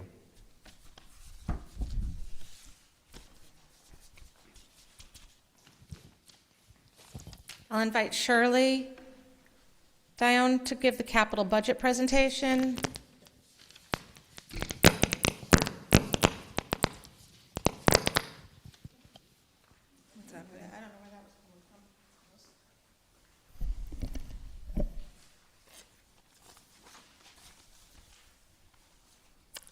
Good afternoon, everyone. Let's see. I think there was a copy of this. Pardon me? Is that better? Okay. I think there are copies of this budget that you should have, but I will detail each item. The beginning balance for 7/1 of last year was the $81,932. And what expenses we incurred, the social hall roof was replaced, as you probably remember, as a part of our roof replacement program, for the $47,825. The Memorial Garden patio was replaced at $13,900. And I'll just mention that in that beginning balance of the $81,900 was the contribution of an anonymous donation of $7,000 for the patio. The children's playscape for $1,300. The 9 additional parking spaces for $9,400. Because of the play that we put on in the fall, it necessitated going through the shed and cleaning out a lot of stuff. So that we had to hire some folks to dispose of that, and that was $659. We're getting, they're not here yet, but we're getting some new rugs for the lobby entrance and for the sofa area, and that'll be expended this month or next month, but before the end of this year. So it'll come out of this year's capital budget. And then we'll be planning to get funds transferred, as David mentioned, $55,000, which will give us $56,884 for next year. The projects that we have planned at this point would like to go forward with. The Children's Chapel roof, again, part of that whole list of roofs, which we're getting towards the end of that. $26,000 is our estimated price. To re-landscape the 2 main islands in the parking lot, where a lot of you're familiar with them, they're currently, they're in need of some work. Some of them are a little dangerous because there's mud and there's tree stumps and there's various other things. So doing that necessitates deciding what we'll whether we'll put grass there or clover or wood chips. We're kind of leaning towards wood chips because there is a type of wood chips that is ADA approved. It settles quite well, and you can even use a wheelchair on it without any trouble, and it's certainly better for walking. And then probably just use a couple of shrubs around the edges to perhaps discourage driving over the grass area. So that's part of a plan. Recently, we have our annual inspection of the HVAC equipment, and we unfortunately find that one of the compressors, there are two compressors, one of the compressors and another piece of equipment, I forget exactly what it's called, need to be replaced. So that's $17,100, which gets us to the $56,100. Any questions? Oh, yeah, items for the future. There's still one more roof, the RE wing, which is a very large roof. And then to recoat the sanctuary roof for ongoing maintenance, but that's not till 2029. Question, Bobby? Where does the new bathroom, the first floor bathroom, fit into expenses? Stephen is actually going to talk about that. It's not part of the capital budget. Okay, great.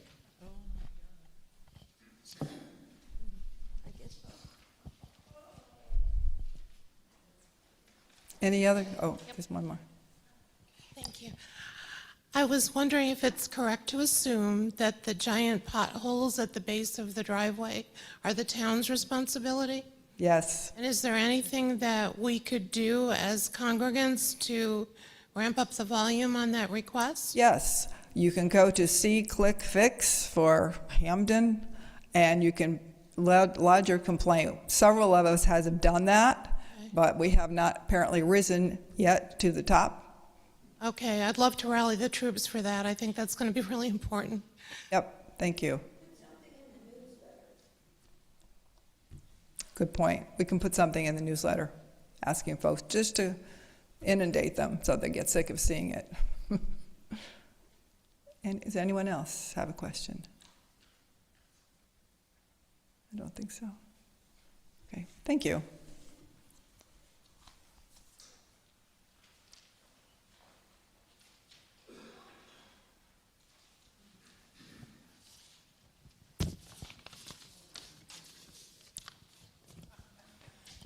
So you may be wondering, why am I here talking about the bathroom?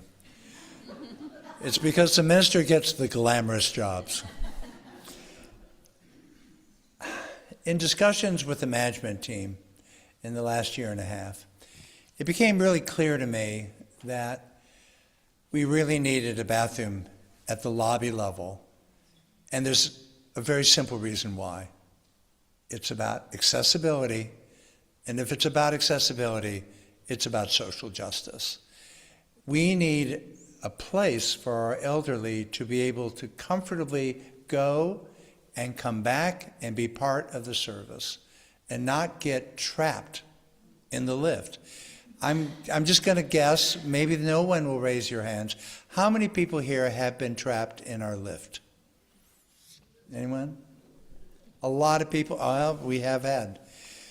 At the Sages lunch, which I hope will be a tradition forever, at the Sages lunch, I walked out into the lobby, and there were three people.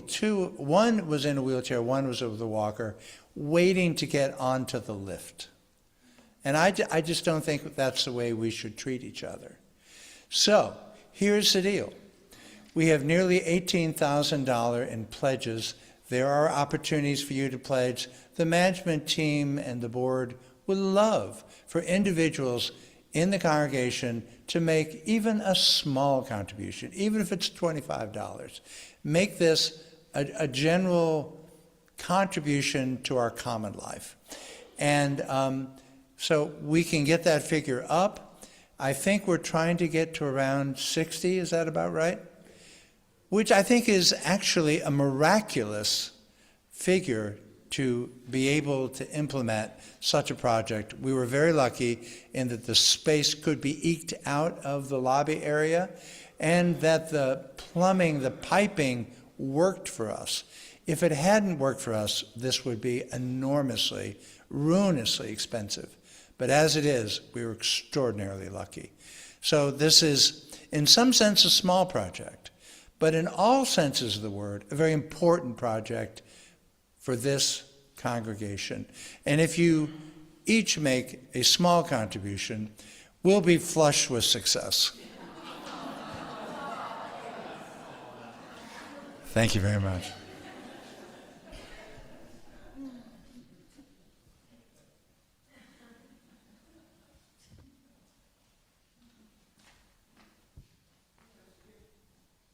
A question? Yes. Wait for the microphone. I was hopeful that somebody like me or maybe somebody else could make a loan to do it before the money's raised. It's only because I've wanted this since I started coming here. I know somebody who stopped coming here. I came one time when somebody came and they were stuck upstairs, and I think we've lost members because of it. And I believe strongly that the Americans with Disabilities Act, which is when we refer to the ADA, is critical to us as a congregation to be aware of. So I don't know whose idea this was, but I applaud them. And I am more than willing to help with advancement of some of the funds. I'm not pledging necessarily to the whole entire thing, but some of it, because of how critical it is that we do something about this. Thank you. There are forms up here where people can take it as There are pledge forms on the back table that you can take as you exit. Laura's holding them up right there. And we welcome any further donations. We have another. You would, I believe you would put bathroom, or I'm not sure exactly the wording you would put in your donation, but something to indicate that it is for the restroom project. We have more questions. Did I hear Reverend Stephen correctly that we have $18,000 toward this project? Yes. Yay. Yes.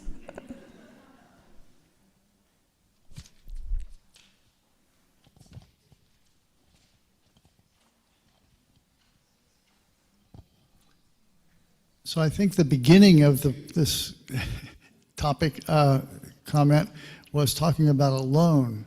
So is it possible for members to make a loan to the church that would be paid back, but it could get the project done more quickly? You still need all the money raised to pay for it, but do we have to wait for all the money to be paid before we contract someone to do it? That I do not know the answer to. We're likely to be moving forward with this summer. Is that right? Go ahead, David. Let me add, the money does not have to be paid to us until, I think, the end of next year. I thought We need the pledges. Yeah. We need the pledges. What's that? I don't have the form. The form actually specifies that it's for the bathroom, and the form also, it may say, let's see.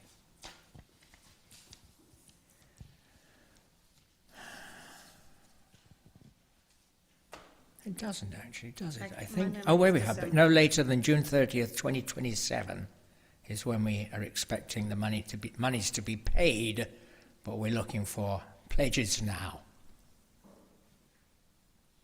I think the question also is it work going to be started this summer?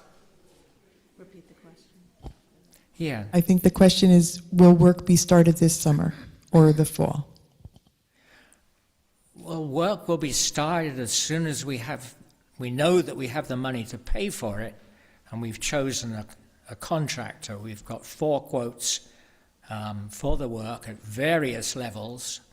There's one we would like that's about, I think, $48,000. We would like to have that one, but as of today, we're rather a long way from that one.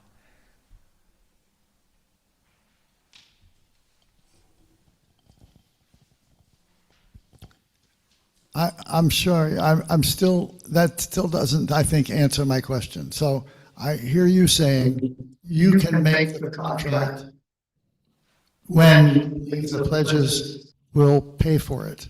But is there a way that you can collect pledges by next week or by the end of the month, so next month, so that you can start right then? Or when is it, what do you need to have in hand? A paper pledge, some money, before you make the contract and get the work started?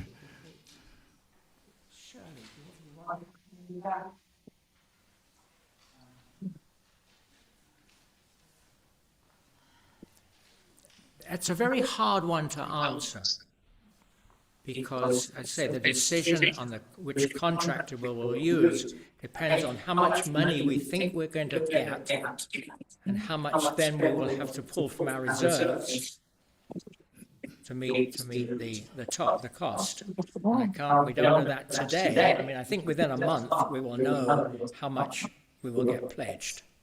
So at that point, I think we will make a decision, on moving forward, and then we'll know the time scale.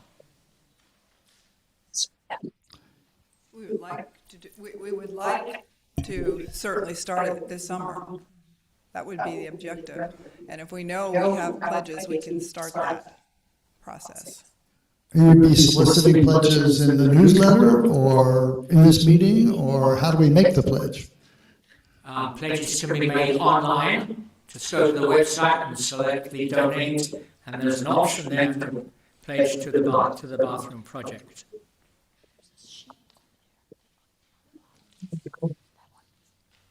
Bobby.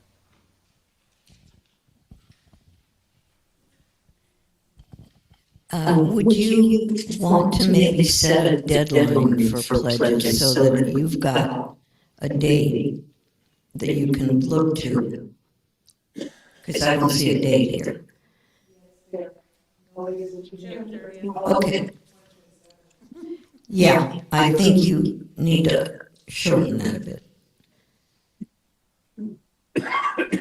I'm sorry, that's the point at which the pledges need to be paid.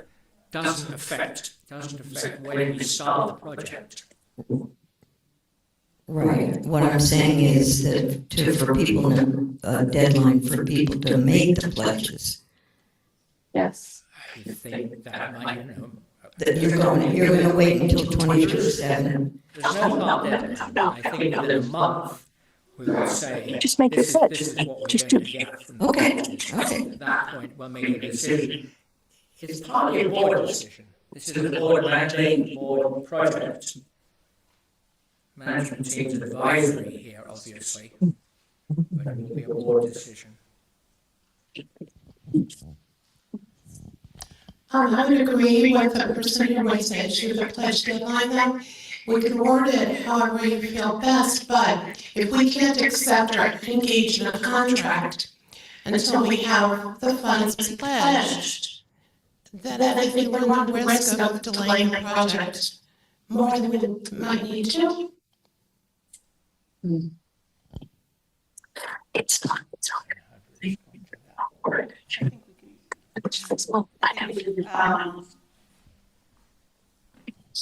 My feeling is we should take up this at our next board meeting and take this into account. I think these are very good points. And we will be meeting, not this week, but next week, and we can provide, further feedback on that. I just have, it sounds to me like a lot of people in this room have very strong positive feelings about wanting this done.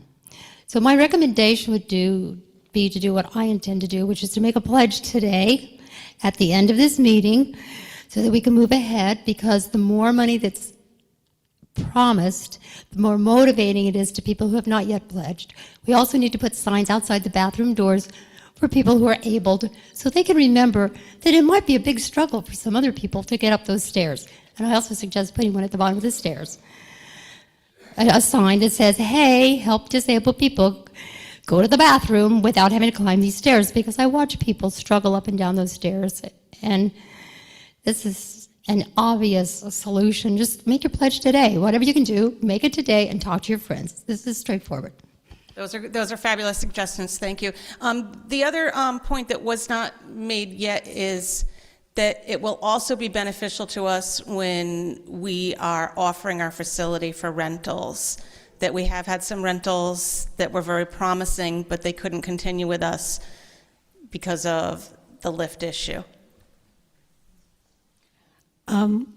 This has long been an issue for me, and I'm really glad to hear the discussion here because it's been something that has been hovering around this accessibility, and I feel like we need to take a vote today to see if this is a priority for a majority of the congregation, and also to go to the endowment fund and ask if they, in fact, we would still collect pledges for it, but can they make the commitment so that we can sign a contract and get this done? It's been a very long time, and a number of us are going to pass away before we're able to go to the bathroom here at our congregation. I'm sorry. This would be what I would consider a congregation emergency. And I'd like to have a vote of the folks here to see if they feel the same way I do, and then if we can work together with the endowment to get something done. And still, I'm going to donate, and I might be able to donate some more next year.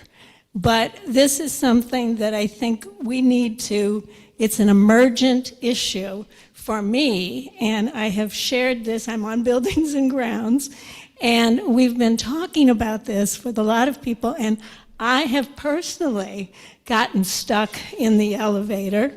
I have helped any number of people try to get to the bathroom by the elevator, and it's not, we've already lost some of those people who have had trouble getting to the bathroom.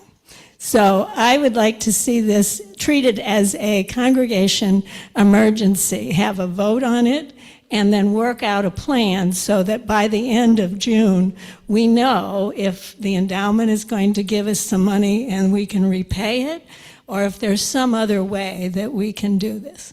I'm sorry, I know I may seem a little excited about this bathroom issue, but I think this excitement is very beneficial because we do need to understand the importance of this. We do not want people to not realize the potential of this. We don't want to lose people before we get the bathroom. This bathroom can happen very quickly if we vote for it by pledging our money today as we're leaving the building. I think that is the best way to show our enthusiasm, is to put in a pledge, large, small. The more people we have pledging, as Lurleen said, that will get the ball rolling. We're really doing very well. We're getting a lot of pledges in. The more we get, the better. If you'd like, I can call a vote for it, but I don't know the intricacies of endowment. We have the vote on the budget. Okay, but I very much urge you to vote by pledging. Is the lift broken? It is not broken. The issue is it's difficult to learn, especially if you are a visitor. And that's the issue with people getting trapped. I'm not Stephen, you can correct me. It jams easily. It jams easily, especially if you're a new user. Yeah. Is that something that can be repaired? I can speak to that. Yeah. We have a new contractor that works with the lift. We hired him last year. He made significant repairs, and it is a lot better than it was, but it's about as good as it's going to get. So yes, it is much better.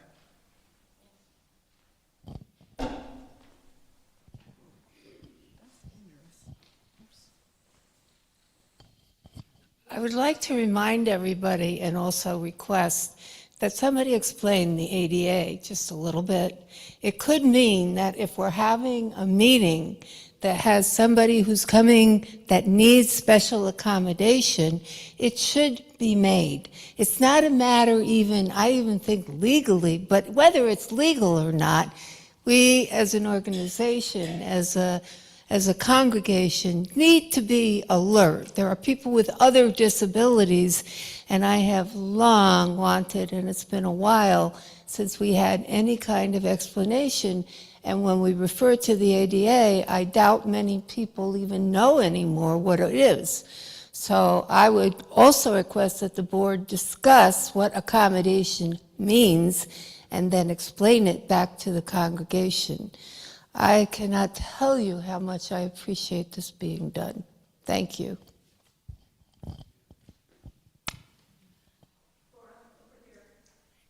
I'll be back, Rick.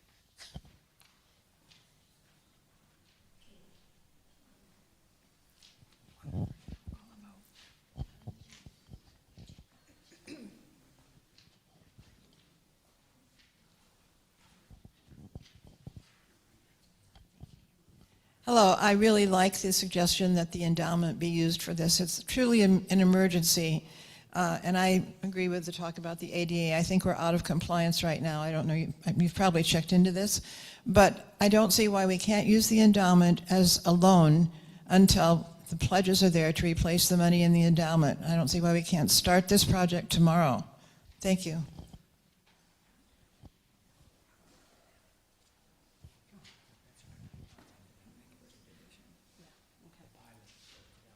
I'll be back. Okay. So we need to call capital budget and Rick. Okay. Excuse me. I'd like to move that the management team and the board proceed with the bathroom construction independently, and I stress the independently, of fundraising. And that, so that the project can be moved along. If at the end of the project and the end of the fundraising, which can occur at the same time, that we are still short of the required roughly $50,000 needed for the bathroom, that we then research other ways in which we can do it. As a member of Endowment and Legacies, I know that's been part of our discussion somewhat, but there are other means available. They may not be desirable. They may require that we incur some kind of debt to the endowment or so, but I think it's and I think this is the reason for my motion. I think there is considerable concern about getting the bathroom underway. And I think the two should occur at the same time, that we shouldn't wait until we get $50,000 in donations before we then go to the construction of the bathroom. I think the need's too urgent. At least that's my feeling of the congregation, and that's the reason for my motion, that we vote on whether the construction should begin, or the negotiations on contracts should begin right away, as well as the pledge drive.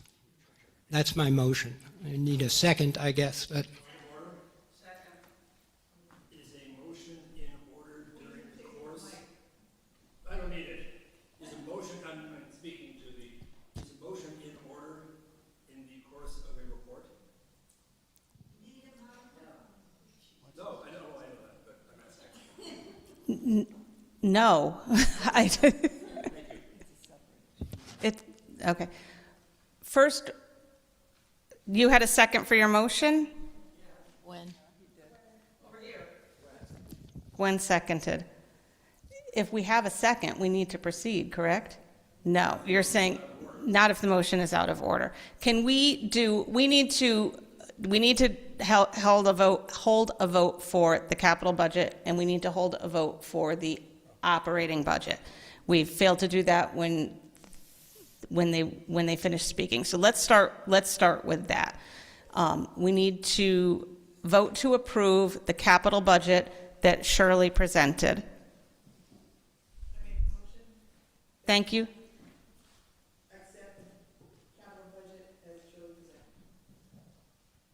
Do we have a second? Bobby Pace seconds. Jackie Trumbull Shapiro. All in favor of approving the operating budget? Yes, capital budget, sorry. Yes, we have a majority, thank you.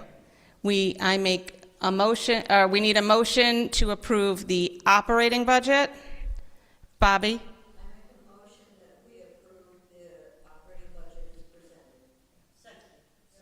Seconded by Carol Arnold. All in favor? I forgot to raise my hand the last time. Okay. We have a majority. Okay. I don't know what to do about the motion. I'm not very good at Robert's Law of Orders. No, sorry. Okay, we will accept the motion. Can you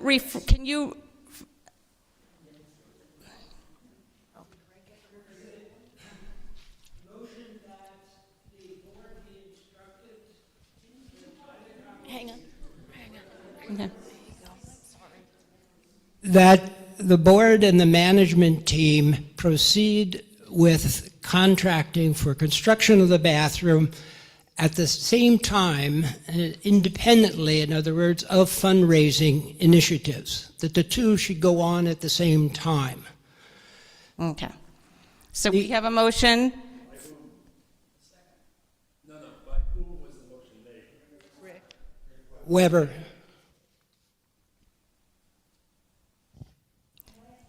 Are we still taking questions? No.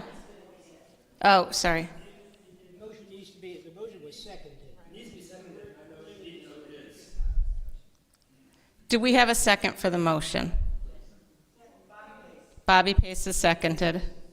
I understand we have questions. Okay.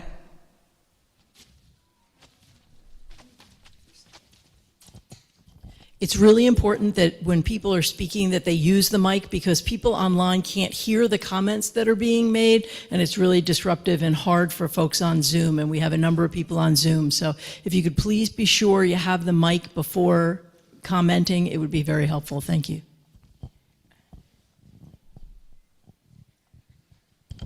I would just be curious to have a show of hands as to how many people are actually planning, as I am, to make a pledge as soon as it's possible. I'm planning to make a substantial pledge, just for curiosity, but I mean, just how many of you are actually planning to make a pledge as soon as you leave? Or have already made a pledge. Or have already made a pledge? Well, no, just how I'm planning to make a pledge. Yeah. Okay, so this, okay, it's not. I'm not sure I feel comfortable. Yeah, I don't feel comfortable spotlighting. People may have different reasons for being unable to make a pledge at this time. I'm uncomfortable. Yeah. Okay.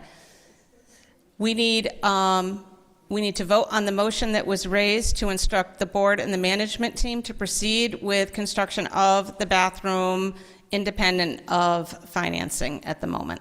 Sorry, before we get to voting, can we have discussion? Sorry. Discussion before voting? Okay. I just want to ask Rick if we can amend to add a value to the proposed bathroom project. I'm uncomfortable with voting in favor of something without a defined value.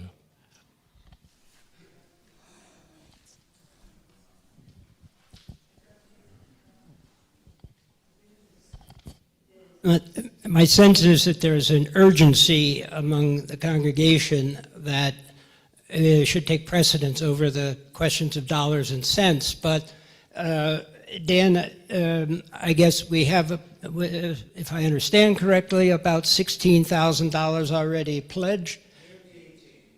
18. Nearly 18. Well, I would say $16,000 as a minimum. I mean, if you're uncomfortable with that, I mean, we have a third of the money already available.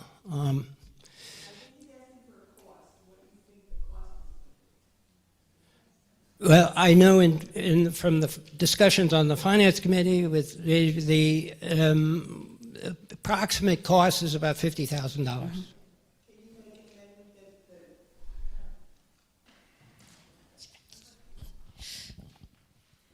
Can you make an amendment that the contribution would be up to 50,000? Is that, Dan, is that what you're saying? Yes.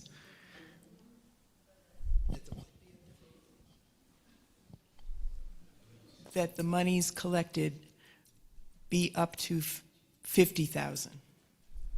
That's where we are now. I can't accept that. I mean, the point of the motion is that we need to get going on the construction of the bathroom, and that the pledges can continue at the same time. And if they go to 50,000, I mean, what if they go to 55,000 and construction's only 48? What do we do with that 7,000? I don't know, but those are all secondary issues, it seems to me, based on the tenor of the conversation here in the congregation. And as a member of the Finance Committee and the Endowment and Legacies, there are avenues. If we were to have the worst case scenario, that is, we don't even have the 18,000 somehow, that we could, in some way, just as we mortgaged the building, we bought the mortgage from Citizens Bank, that we could find other ways in the most dire of circumstances to finance that construction.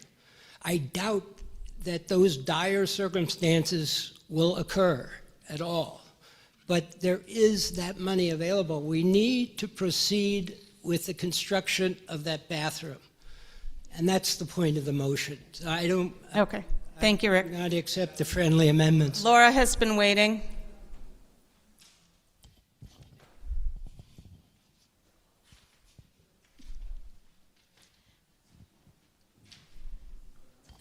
I would like to make a friendly amendment to the motion that the project begin with the idea that it begin in tandem with the fundraising, with a maximum amount of $55,000 as a dollar amount that we can move forward and just begin this project.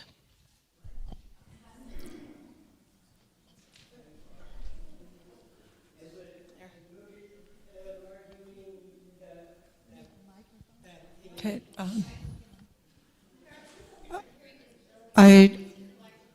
Okay. Thank you. I wanted to speak to a cost other than financial, but rather to the human cost.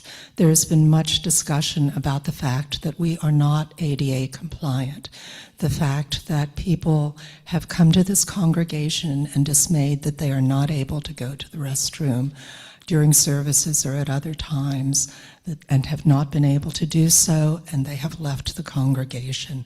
The fact that potential renters of these wonderful facilities have ultimately chosen to go elsewhere because the people who attend those events have not been able to access a restroom. And really we are, and I believe there was a comment to the effect that within the UUA, we are also have been somewhat admonished for our lack of compliance. And it really is a human cost that we are addressing. And it seems that I fully believe that if we don't quite reach that $50,000 goal, that the congregation will rally. We always rally when there is a significant need and when it really addresses our mission and values and humanity. Thanks, Claire, but we have a friendly amendment under discussion that we need to go. Laura, did you mean $55,000 for the cost of the bathroom, that the cost is not to exceed $55,000, so that's a kind of a directive to the board that I can accept that, yes, as a friendly, so that the motion would read that the pledge drive occurs simultaneously and independently of the contractual negotiations for construction of the bathroom, but the bathroom proceed immediately, that construction proceed immediately, or those negotiations while the pledge drive, and that the construction cost should not exceed $55,000. Does that sound okay? Yes. Are there any other questions before we vote on this motion? I've two things. One is I think we vote on the amendment before we can. Basic thing. I'm sorry to say that because I'm reluctant to put a maximum, because if it turns out that we raise $60,000, maybe we can do something more than we would have otherwise thought. Okay. So I'm reluctant to vote for putting a maximum in this motion, but I think that's a separate vote that we should do before we do the main one.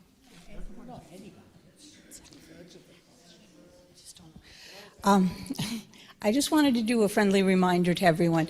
I feel like, maybe I'm missing this point, but I feel like we have started this project. We've gotten 4 bids. The board has talked about this for the whole year already. So we are working on this, that it is going forward, and we're actively doing that. So I just want people not to lose sight of that, because to me, the discussion is going a little bit in the wrong direction, that we're not doing this, is that this is not a priority. It already is a priority, and we are already working on it. So I just want to say that.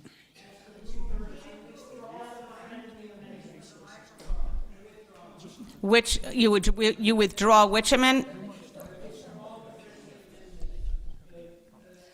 Can I speak?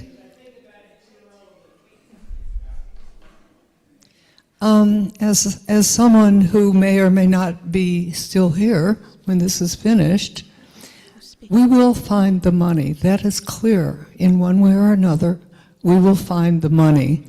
But I remember Alice White, who was in a wheelchair and came here for many years, and there was no elevator. We need to do it. Yeah. Yes. The amendment has been withdrawn, so we are voting on a motion. Can I make a point first? Can I make a comment? Okay. We are, as you remember, we're facing a $30,000 deficit in the operating budget. We're proposing to pay that from sources that don't replenish themselves. You know, we're looking at replacing the roof of the social hall. We have to do that. May well cost $100,000. We're looking at the HVAC for this room that's on its last legs. That may well cost $100,000 to replace. The way to pay for the bathroom is by pledging. If you really want it, pledge it, and it will happen. That's my point. Okay. We have a motion on the floor for the congregation to instruct the board and the management team to proceed with the construction of the bathroom simultaneously with receiving pledges. The motion has been seconded by Bobby. All in favor?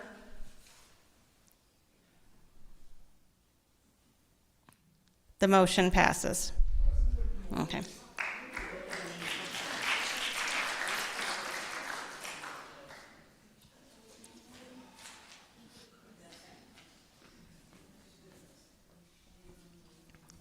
Do we have a representative from the nominating committee? Kyle?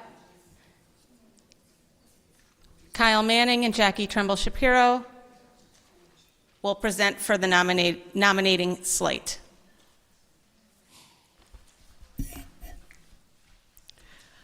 The nominating committee is pleased to present the following fabulous slate of candidates for elected office, which includes the board, endowment and legacies, and the nominating committee. So for the board officers, we have Sue Trotta-Smith for a second term as president, Evelyn Newber as vice president, Holly Hawkins for clerk, and for the at-large trustees, Jackie Trimble Shapiro as a trustee, Elisa Chapin as a trustee, Al Bosch as a trustee, and Larry Abram as a trustee. We also have Elsa Arard as our youth trustee, so we are delighted to have Elsa join after several years of having a vacancy in that position. On the nominating committee, we have Kathy Haskins as a member and Cindy Chelkin. And on endowment and legacies, Dan Gelprin. Are there any nominations from the floor or any discussion?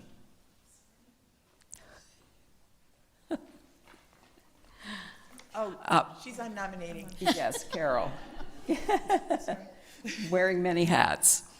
May we have a motion to adopt the full slate? Dick Platt. Yep, thank you, Dick. And Carol Holloman. Carol Holloman. So we did have a second already. Okay, do you want me to just call the vote? So all in favor of accepting the full slate for nomination, please raise your hands.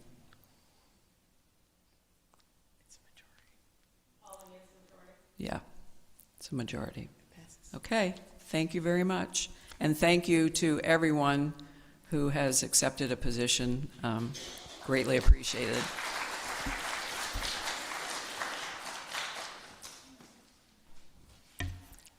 Next is a vote to approve the minutes for the November 23rd, 2025 congregational meeting. They were sent to you in an email for this meeting. All in favor of approving the minutes for the November 23rd, 2025 congregational meeting?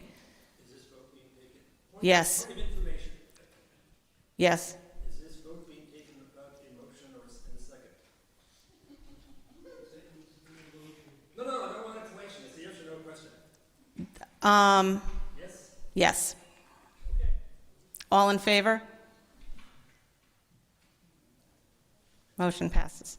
Okay, Lurleen DeVos will now give us a social justice report.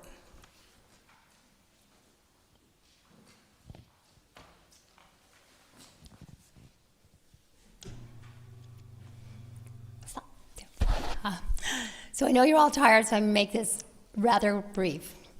I'm just going to give you a few highlights of where social justice is and what we're hoping we can see going forward in this coming year. As many of you are involved, UU The Vote continues to have a broad appeal to the congregation, and we'll be continuing starting next week with postcarding. There's a big initiative to get out the vote for the midterm elections, focusing, as many of you know, on people who are often marginalized or don't get out to vote, and those are people who are likely to vote for a progressive platform. There are going to be phone banks throughout the year that are going to be super important, so as much as you hate phone banking, it'll be important to do it. There's also more to come that's going to be pretty exciting, and I'm going to present that next week when we talk about the national efforts of UU The Vote and how much it's supported us in our work. I could. I was just trying to get us out of here. Thanks, Barbara. So, in addition to UU The Vote, we're going to be continuing working with Waverly Partnership.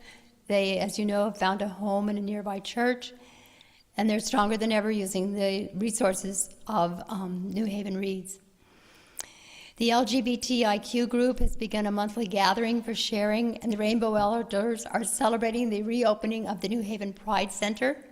Some of us will be tabling at the North Haven Pride next weekend, I believe, as well as in September at New Haven Pride. The Peace Task Force was resurrected. It's good with Unitarian resurrections. And they're providing opportunities for education and advocacy. Bobby, you're laughing. So there's a lot that's been going on in various areas. If anybody has a particular concern, and you can get enough folks together, like 3 to 5, who are also interested, there seems to be a lot of interest in ADA compliance here, please come to us, and we can help you put a task force together. It doesn't have to be a complicated process. We've simplified things a great deal because it's important that we be nimble and be able to respond to the threats that we're facing. Finally, there's an exciting thing happening statewide, which is the congregations throughout the state are coming together to form the Connecticut UU Justice Ministry. We've had several meetings. We have a board of directors, board of directors and an executive director. The exciting thing is that there will be a statewide convention here, October 17th.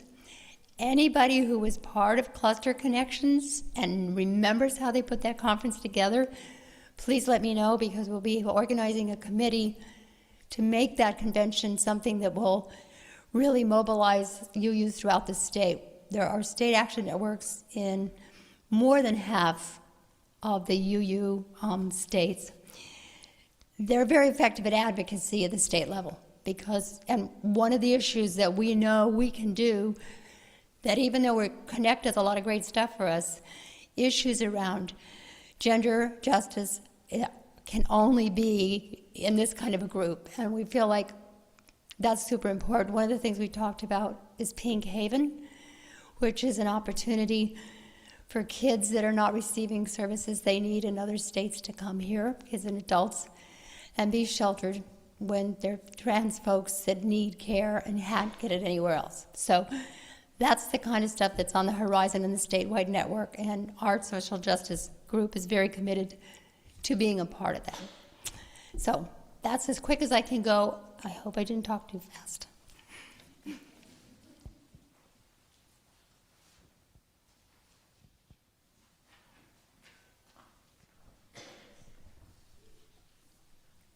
Thank you very much. I want to get everybody out of here, so I would have a motion to adjourn. Sophie? Sophie? Yes. Richard Weingarten seconded. All in favor? Thank you very much, everyone.